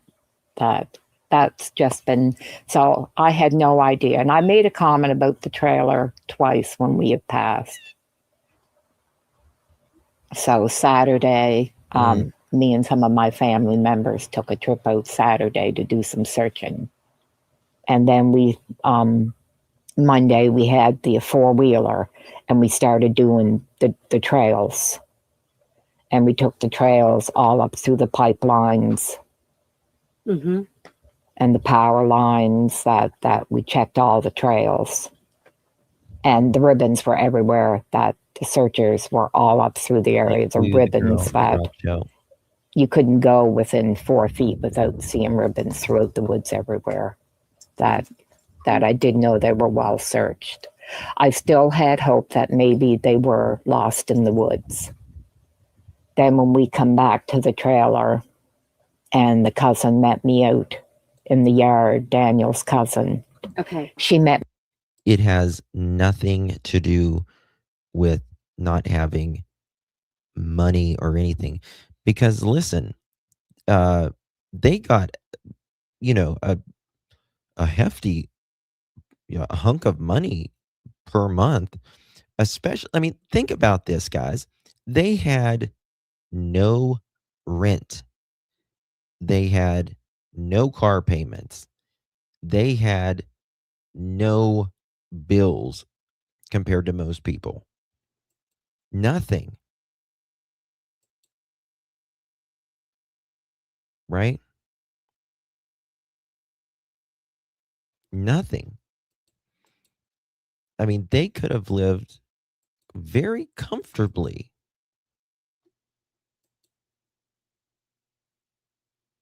Very comfortably. I mean, shit, they could have got a used washer for $50 somewhere. I mean, before I would drag all of that clothing, 6 weeks worth of it does. That's exactly right. That's exactly right.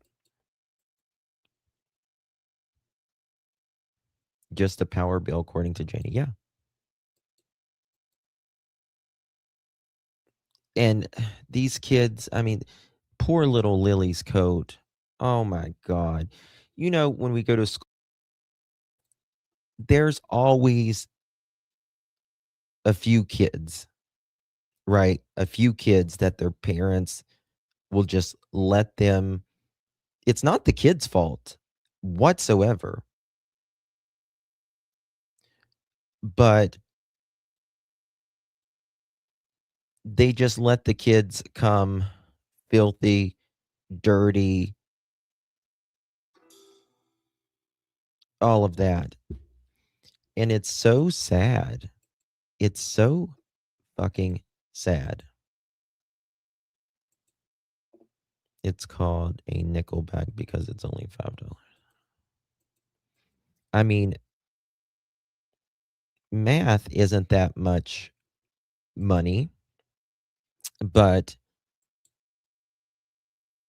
you know, allegedly, as long as Daniel has been doing it every day for several years, again, his words that I showed you guys yesterday,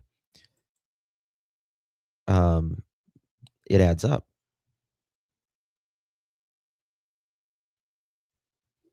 That's exactly why the neighbor said that. Said what? And she was the one taking him to and from work. Mm-hmm.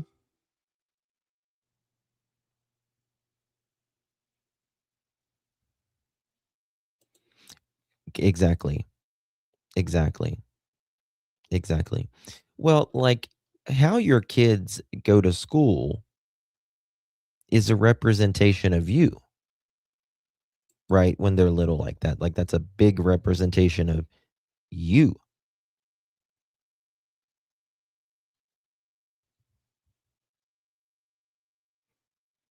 Mm-hmm. Absolutely. We need to ask ourselves, why did the RCMP go over to Ron McKenzie's land? What did the RCMP?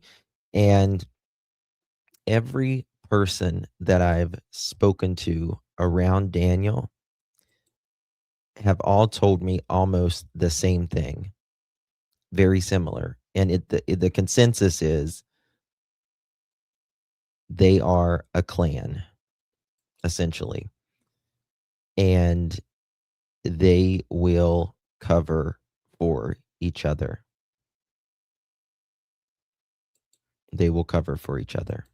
Me in the driveway, and I asked where Malaya was, and she told me Malaya wasn't there. And it hit me like a ton of bricks. What was it about that? If she could leave, then to me she knew her kids weren't coming back.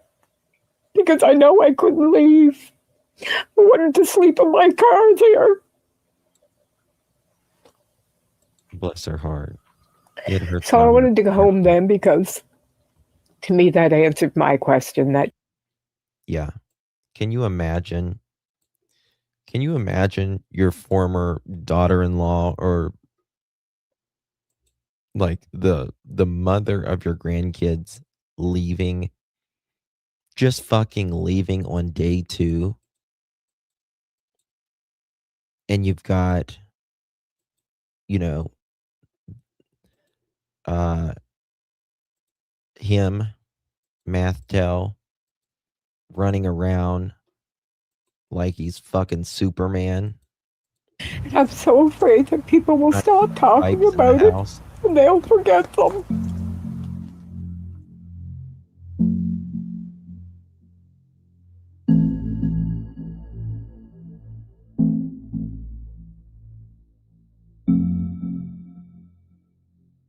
Exactly.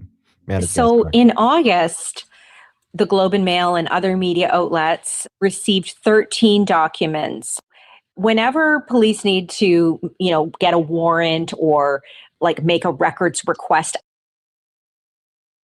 come up in other stories, we have tests were found to have been truthful, and that at that time, police did not believe Lilly and Jack's disappearance was a criminal act. Another key thing that came. It says, hold on, let me find that 1 second. Out in the documents is this pink blanket that, has come up in other stories we've reported on.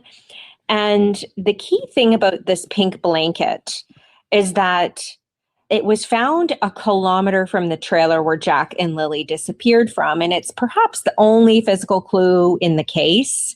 So what's interesting is that Malaya's sister found this blanket along with 2 other family members the day the children were reported missing in the afternoon. And Daniel originally said that blanket was not Lily's. Malaya said the blanket was Lily's. Yeah, Daniel, why did you say that? Why did you say the blanket was not Lily's? Was the blanket planted? In my opinion, 100%. And there's more things that I know about that, but I can't say. But yes, 100%. In my opinion, that blanket was planted. In fact, Daniel now, conveniently, the blanket that he once denied, he says that the RCMP tells him that the blanket was planted. Let me see here. Okay. If you go to the polygraph test, I think it's on page, 22? Let me see here.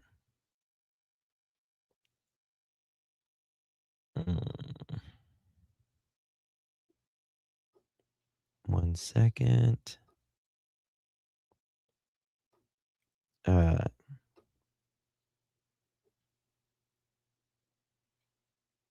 Let's see here. I think it's interesting on 47. It says, on May 21st, 2025, I asked you with the school bus surveillance review and later spoke with him about the review. I learned the following, and there's a lot of redacted there.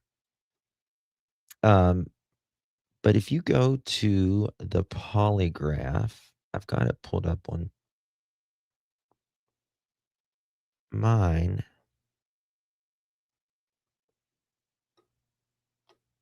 Also, Miss Malaya was calling her mama that morning. She missed the call. Let me see here. I'm trying to, fuck, where is it at? Okay.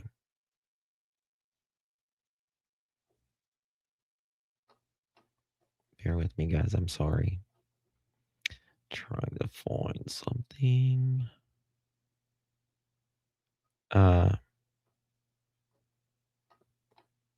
With these polygraphs. Okay. Daniel's is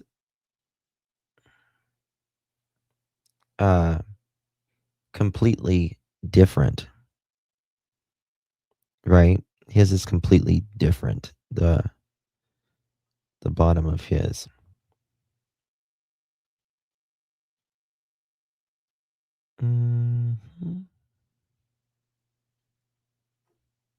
Fuck, where is this thing at? Wade Paris went for a polygraph. They all went for a polygraph. I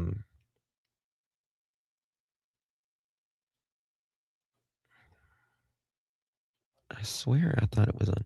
All right, let me just read it from this. Daniel underwent polygraph examination at the Bible Hill RCMP detachment. The following is a summary of the polygraph examination reports. And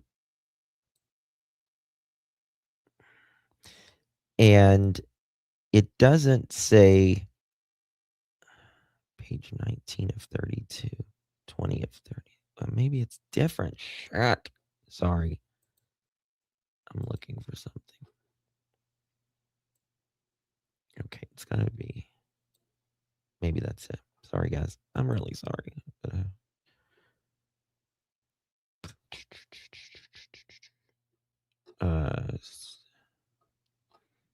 I was trying to see what the last part says.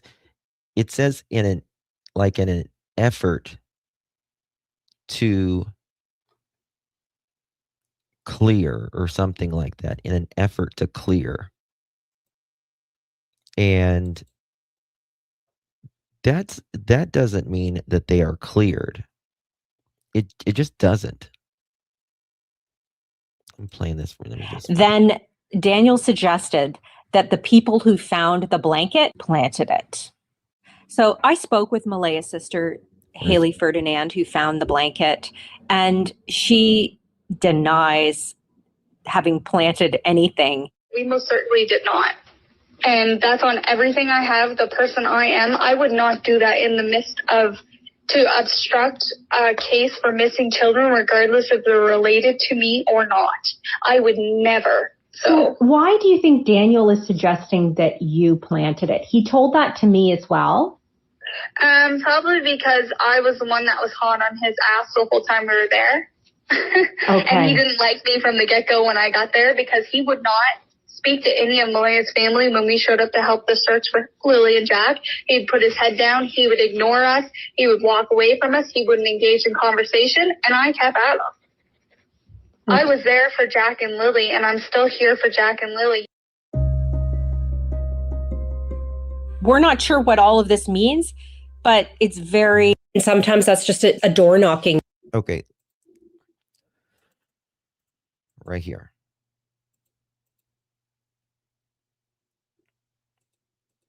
Look at this right here. Okay.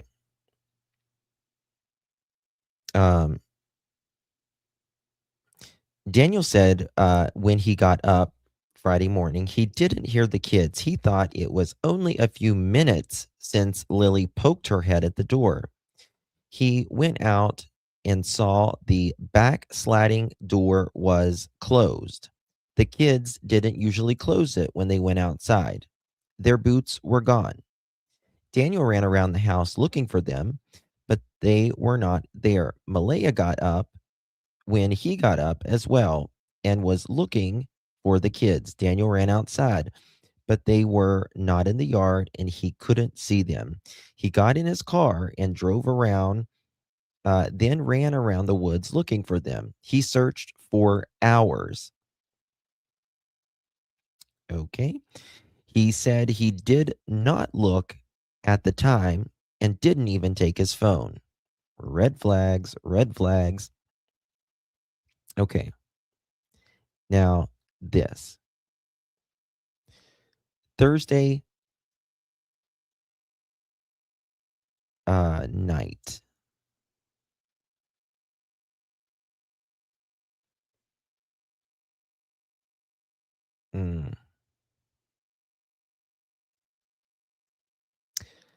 Let's see here.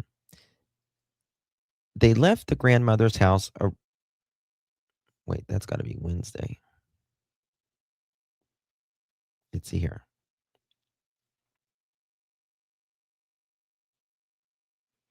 He didn't know what they were wearing because they were okay, here we go.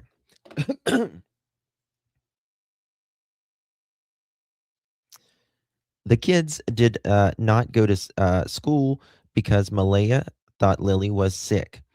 They all left home around lunchtime and got gas at the Circle K, and they went through Tim Hortons drive-thru for food. Daniel said he thought the kids were sleeping. Okay.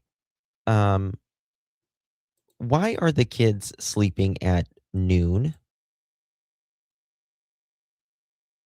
What video, Dr. Bana? Oh, I need to send you this. Hold on while I do that. I forgot to do this.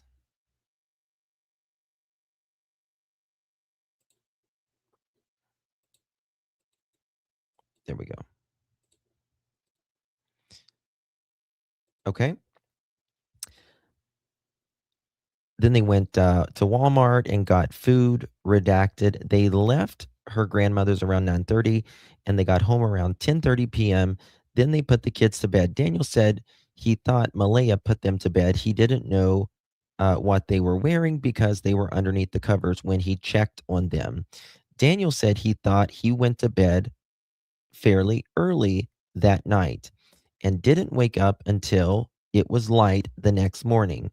He remembered getting an email that Malaya had marked the kids absent from school on the phone around 6:18 on Friday. Daniel later said that Malaya had to get redacted on Thursday between 12:40 and 1:40. So he thought they must have done that before they went to Truro. Okay.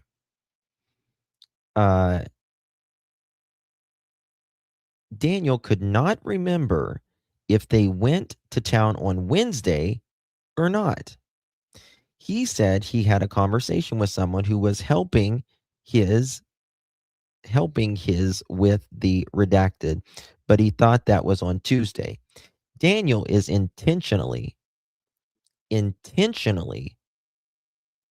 mixing up Wednesday and Thursday.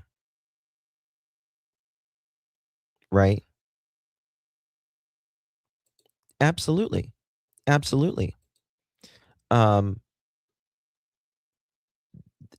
a lot of things that can happen, but if they don't have, I don't know, a camera within a few houses, it doesn't mean it didn't happen.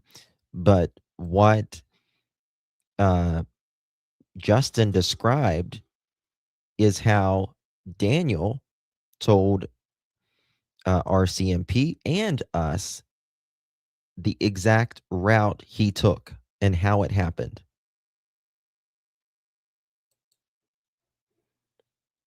Right? Oh yeah. He actually said in sometimes of his text he couldn't say. Daniel couldn't say what the kids were wearing. Right?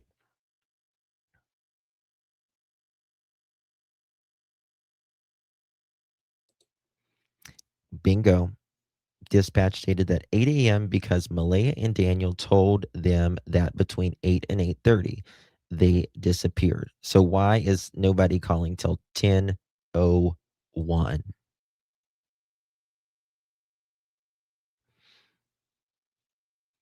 Didn't the neighbor hear a loud vehicle at Daniel's house the night before?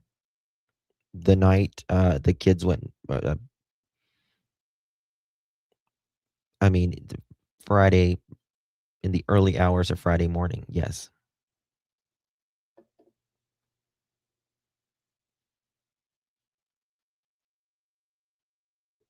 Mm-hmm. Mm-hmm. Yep. So Daniel is trying to tell investigators that what they did on Wednesday, that they did on Thursday. Okay. Daniel said Jack and Lilly were sheltered. The fuck? Those kids were not sheltered. Those kids were not sheltered. No. Neglected. Fuck yes. That they were. Not sheltered. Maybe you're confusing the two, Daniel.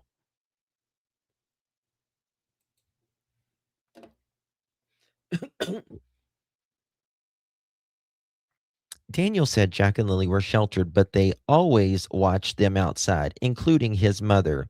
His mother would always tell them if they didn't have coats or boots on. Really? Is that why they went to school with no coats? Is that why they went to school with no coats? He said discipline in the house was just talking to the kids and telling them why they could not do things. You're so full of shit, Daniel. Daniel said the kids did not listen to Malaya. They only listened to him. He said they did not physically discipline the kids. Again, full of shit, Daniel.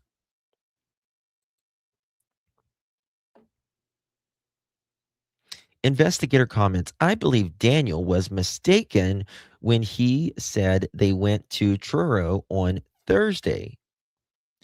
Based upon Malaya's statements and her Google timeline, they went to Truro on Wednesday, and she had her doctor's appointments, redacted though, on Thursday. Now, Daniel, they had just, your first interview, you should know the day before. If you can't remember the day before, you're hiding something. Period.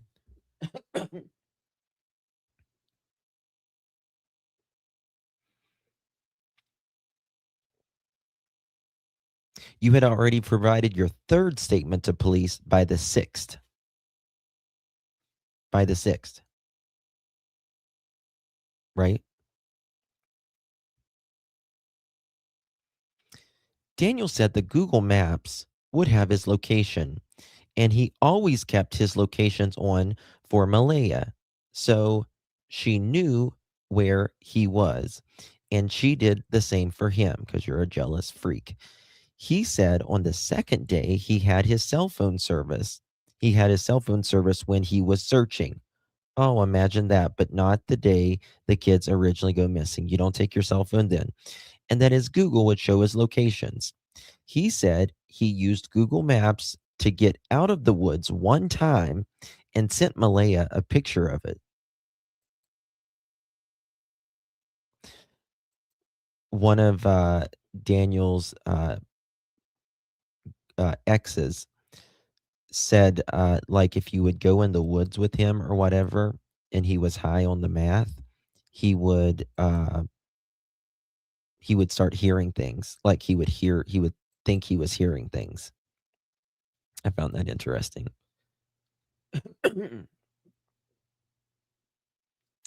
Daniel talked about the areas he searched on the first and second day.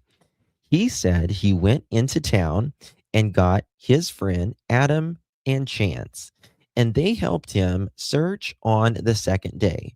And can I add something? And smoke crystal. Sorry, that was the part I added. Daniel said he thought Lilly and Jack would only come to him because they were attached to him. Daniel said they never listened to Malaya, only him. Daniel said he is trying to be completely truthful and tell police everything, but it's hard for him to remember everything exactly how it happened. Daniel said he is having a hard time because his whole family is gone. Manipulating prick.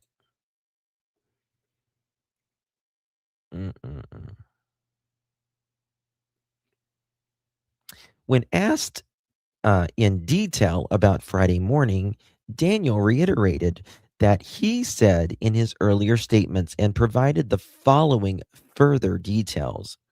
When Lilly was sticking her head in the room, he could hear Jack in the kitchen in the background. He did not see him. Jack, by the way, in my opinion, that one triggers Daniel. And even Malaya said that Daniel gave Jack a harder time. Don't forget, Malaya said Daniel gave Jack a harder time. Daniel's very own children said that Daniel, their father, was mean to Jack and Lilly. That's their words. That's their words.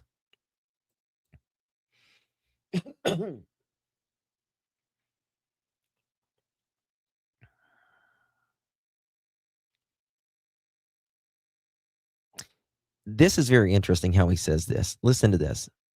When Lilly was sticking her head out of her room, he could hear Jack in the kitchen in the background. He did not see him, but he was usually loud and clumsy, so it could easily hear him. Oh, those clumsy 4-year-olds that get all kinds of black eyes and bruises, right, Daniel? Right?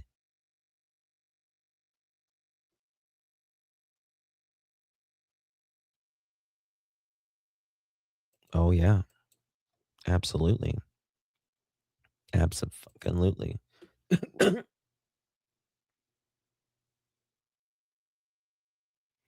Here is a classic. If Dr. Vaughn is in here, she'll let you know, in my opinion. Kids, Daniel says, they like to eat snacks all the time and sometimes stash away food. We see this so commonly in abused and neglected, and even, and of course, a lot of them go missing. We see this all the time. Kids hoarding food.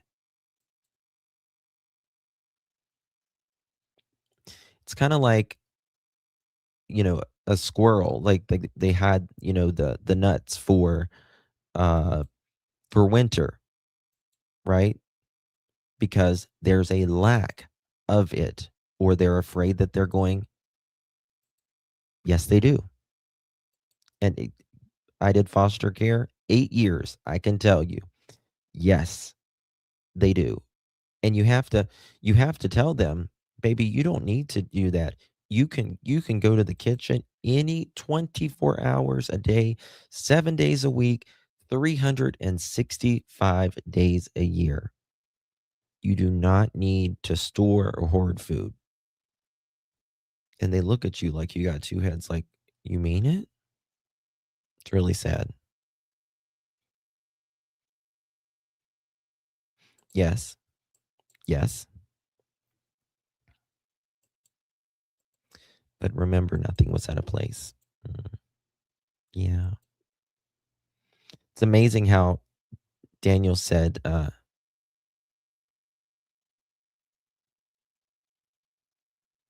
correct. Correct. Yeah. You're not diagnosing or anything. Yeah. I completely understand. Yeah.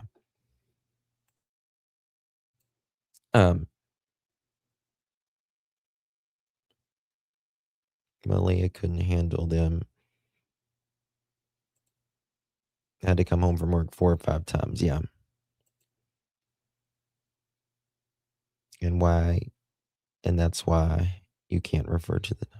Yeah.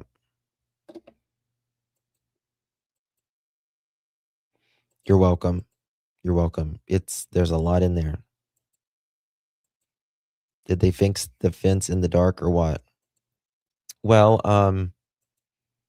it's interesting because Daniel, in this part of the document or the documents, he doesn't say anything about fixing a fence. Right? Okay. Let's see here. Daniel said when he went out to look for the kids in the house and realized they weren't there, he went back to the bedroom to get dressed before going outside to look for them. Daniel confirmed the kids could not go out the front door because he had jammed a wrench in his ass. No, I'm just kidding. He had jammed a wrench or a bolt in there to make sure the door didn't open. He said he does that most nights because there is a bear that used to hang around outside. That morning, he had to rip the door open to get out, and the metal piece fell on the door. So we knew that there was no way they could gone out of that way. He took the car and went around to look. When he came back, the RCMP were there and told him not to go back into the woods. By that time, his mom, aka Junkyard Janie, was there with Uncle Ron. And he waited with them. Boy, what a trio. There was a time when he was looking in the woods. He thought he heard a scream that sounded like Jack and Lilly. aka his exes and people that know him, said that he would, especially like if they went out in the woods with him, because Daniel is an outdoorsman, he would say that he heard things. And here in the documents, he's saying that he thought he heard Jack and Lilly, but wait, listen to what he says. But by the time, oh, sorry, hold on. There was a time when he was looking in the woods. He thought he heard a scream that sounded like Jack and Lilly. He stopped and stood for a while, but the helicopter overhead was too loud and didn't hear anything else. You know what's the irony about that? Because in my opinion, Daniel doesn't fucking think with his actual brain. My opinion, though, when you are up in a helicopter, you could see anywhere way further than what Daniel could see, obviously, on the ground. Also, hearing. Jack and Lilly wouldn't be able to scream, right, where their voice could travel for Daniel to hear when they're up in the helicopter. They would be able to see anywhere where the sound of their voice could travel to Daniel. And also the technology and the drones and all that shit. But Daniel doesn't think like that, which I'm sure the RCMP would be aware of that and look at side-eye behind the scenes, in my opinion. Okay. But the helicopter was too loud and he didn't hear anything else.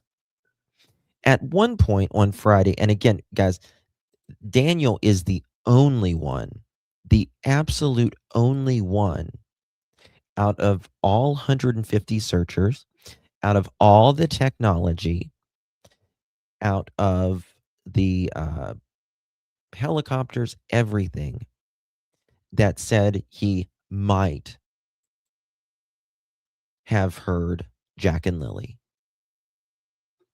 Interesting, isn't it? Isn't that interesting?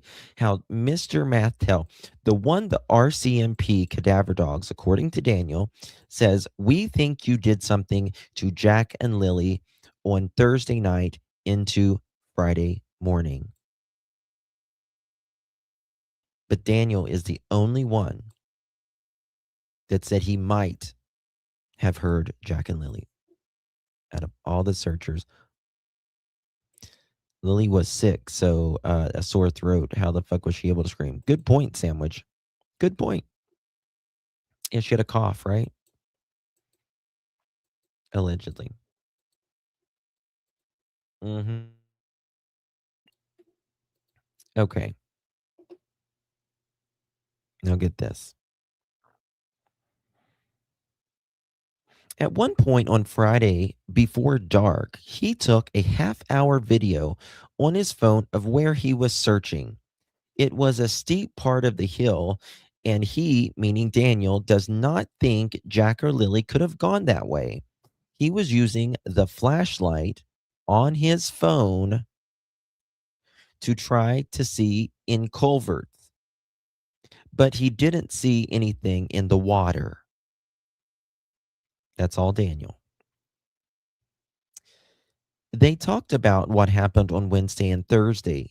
Daniel initially had the days mixed up, but when then confirmed through online banking on his phone that they spent Wednesday in Truro and Malaya's grandmother at Malaya's grandmother's, and then went and ran errands, including Malaya's I guess her doctor's appointment on Thursday. It's redacted though. In addition to what he provided in the previous statements, he said the following about Thursday. Daniel said he had a Facebook message from Malaya around 12:07 p.m. Thursday. She was talking about a McDonald's toy. She said he might have been out in the yard playing with Jack and Lilly when she sent those messages. Oh, what a dad. What a dad. Oh, can you imagine? Yeah, Daniel's out there catching the old football, right? Mm-hmm. Wow. They all went to Malaya's, I think it's grandmother, and got there around 12:50. Malaya went to get,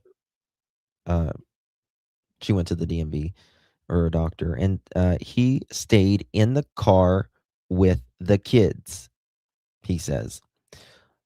All three kids were sleeping, so it was quiet. He looked at his banking information on his phone and remembered they went to the Dollarama. Janie loves the Dollarama. And Lawton's. On the way home, they all went into the Dollarama, and only Malaya went into Lawton's. Daniel said Malaya would have talked to her mother later in the day because her mother called 2 or 3 times every day. Her grandmother also probably called. Daniel checked his Google Maps timeline and detailed Thursday as well. The only new information provided was that they stopped at, how do you pronounce it? Archipel to pick up, I don't know what it says. Poutines. It's almost redacted. They talked about his relationship with Malaya. He said the following. We need this to be redacted. Quick. Daniel said he always takes his phone when he leaves the house, and his timeline will say he was home. But you didn't take your phone when Jack and Lilly went missing, and Miss Junkyard Jahani didn't take the phone with her, a senior citizen with a limp, and sounds pretty bad. Didn't take hers either. God forbid they get hurt while they were searching, or they found the kids, or whatever. Right? You're going to take your damn phone. Or you needed to be in communication with Malaya or whatever. Imagine that.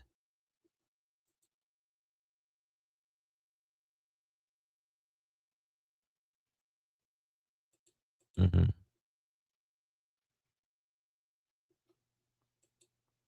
Yeah, the blood work, and it was like a doctorate or something. I couldn't remember. How many times she had postpartum because she displayed diapers in the garage. I thought it was the basement, but I don't know. I think Malaya is just lazy and just wants everyone to do something. I don't think she's a very mature person. I think she wants to be taken care of. She's just, in my opinion, she's just not the mother type. She should have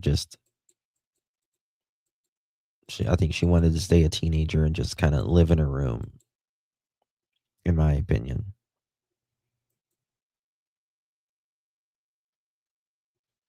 I mean, I hear that her mom was still like waiting on her, like hands and foot. If they kind of went straight home, why the fuck can they neither remember feeding their kids at Thursday after 3:15?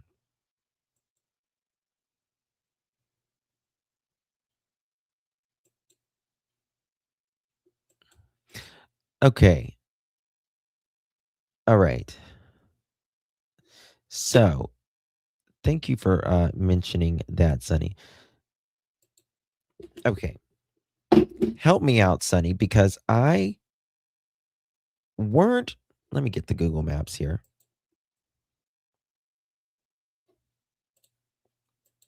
You mentioned something. Weren't we told, and even Daniel writes it in his text, right? Hold on.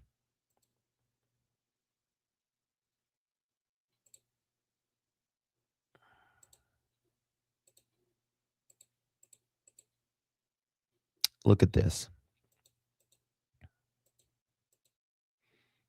Fuck me. Let me go. Oh, come on, man.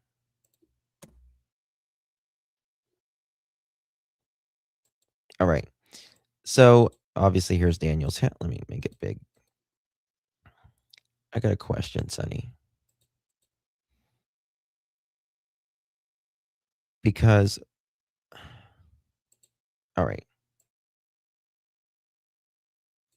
So, here is, right, Daniel's house. Okay. Here is Lansdowne Road. All right. I always thought that the blanket was here and the footprints were over here. Blanket was here, footprints were over here.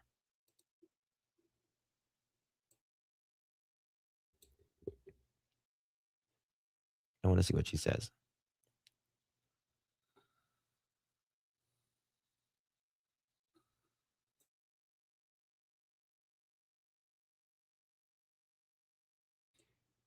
Yeah, Janie, yeah, they showed two different places, that's for sure.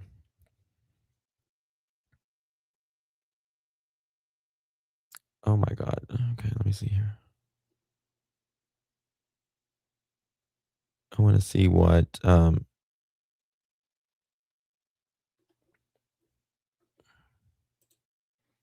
so all three of them had sleeping issues and needed a nappy time. Yeah. Well, what's interesting is they were all sleeping at, the time when the kids were actually leaving the house and, leaving the yard, but they were all awake just enough to hear them, at the same time.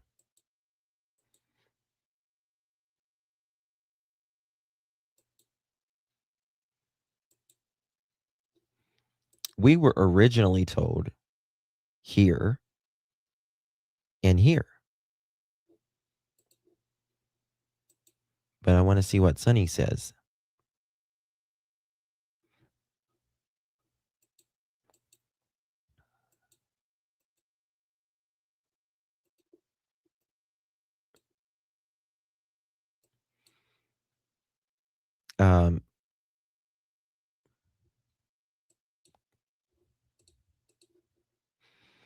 And Molly has worked one job when she was 15. Yeah. Sonny, where were you told originally that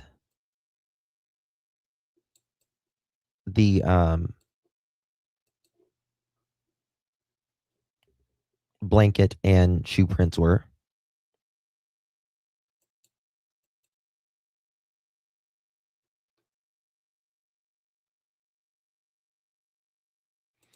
Well, I'm pretty sure that they are loving those paychecks from the government until they were being fraudulent. Mm-hmm. Mm-hmm. Mm-hmm.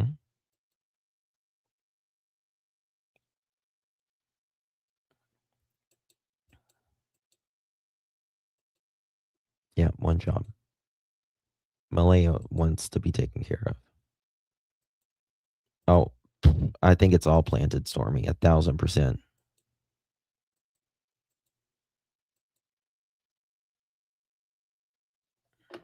Sonny, do you know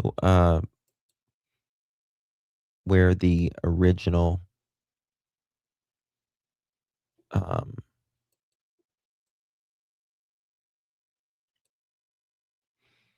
because what a lot of us were told was right here and then like right over here, but I think DT, he's saying it's like right here or something like that.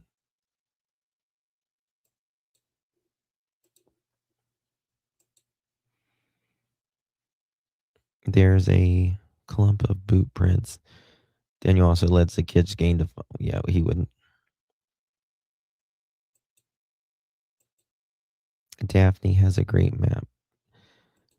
Yeah, I've got the same map as she does, but I'm just wanting to. I know what it is, but I'm just curious to see because we were all told. Yeah, I know, but and I've got text messages of Daniel saying where the blanket was found and how close on the other side of the road where was the footprints.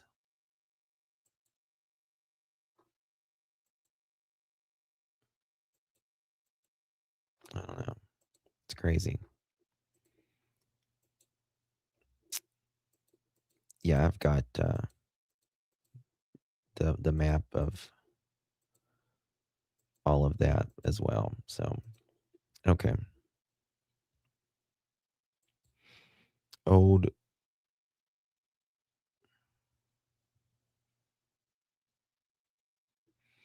Yeah, it's not.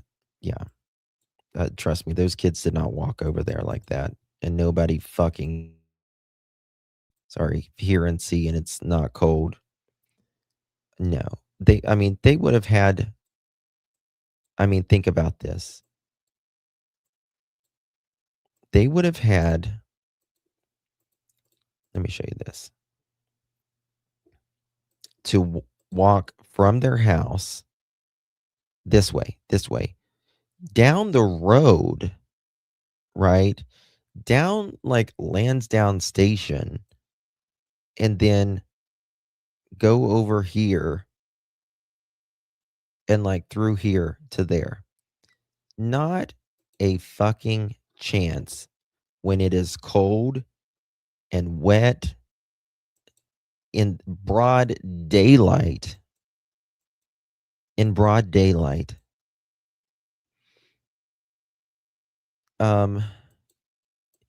Those kids are not going to make it from there down here over here in 20 minutes.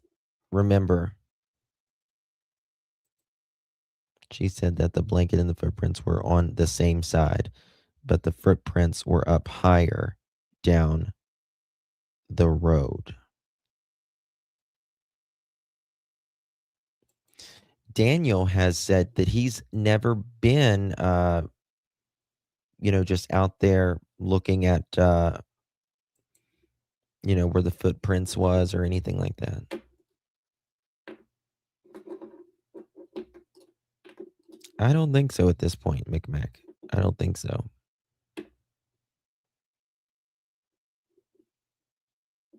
What did Stormy say? He wanted those things to be found. Yeah. Oh yeah. 1,000%. All right, guys, that's it for me. It's 1:02 in the morning. I love you. I got a very late start tonight. But we keep praying. Keep praying. Yeah, they were saying Lilly dragged the blanket and then the Wizard of Oz storm came and blew it up a tree. Yes. Yes. Where's the fucking common sense in that? I mean, why didn't I think of that? Why didn't I think of that? Yes. Yes. The Wizard of Oz. I mean, I do believe Janie probably parks her car, i.e. her broom, in the kitchen. But I don't believe she was riding her broom that day, doing all of this Wizard of Oz shit. So, but I do think that her son, in my opinion, I do believe the neighbors, because of what they said, and also whether Daniel knew it or not, corroborated by him, that someone was at his house that night and driving a vehicle that's very similar sounding to Daniel's. So yeah.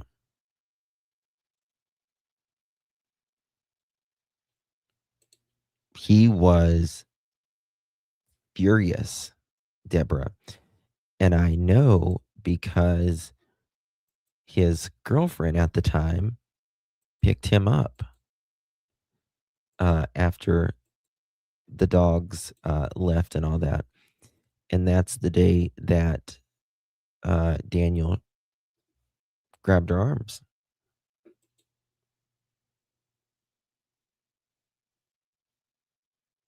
Yeah. He's too far. I'm still live. Well, I'm about to not be. Yeah. And also, Daniel said he's did, like 100 interviews with RCMP in person and like over video and phone and all that. And I'm just saying, if I was Daniel and I was doing 100 interviews and speaking with the RCMP and nobody else around me was, it's not because they like you, Daniel. Okay? Let's get that straight. It's not because you've got the best character. Okay? Daniel? Let's just say that. Miss Mickey Mac. Love you, darling. Thank you for 6 months, girl. How you doing, ma'am? Thank you again, Miss Mickey Mac.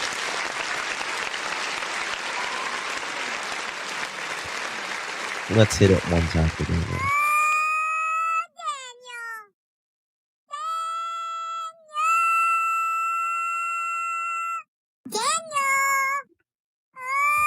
Joyce, you're still awake?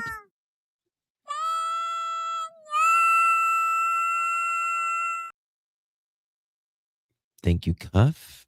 Thank you, Dr. Vanna. Thank you, Sunny. Thank you, everyone, for hanging out with me a little bit tonight. I am surprised Miss Joyous is awake as well. She did. Okay, I'm going to go back and look at I'll go back and look at the chat. Oh, I read that one, and I didn't see any. No, the blanket is in the right spot, but the footprints were said to have been there, but apparently that was inaccurate.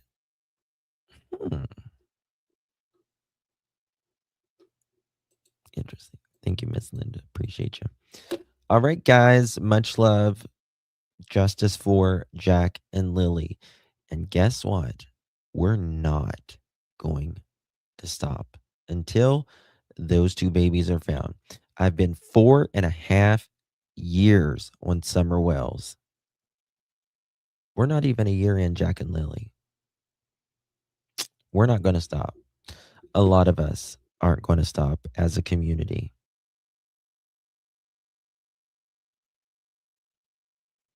Batten down the hatches, mother chickens. That's all I got to say. Love you all. God bless. Merry Christmas. Happy Hanukkah. Happy Kwanzaa.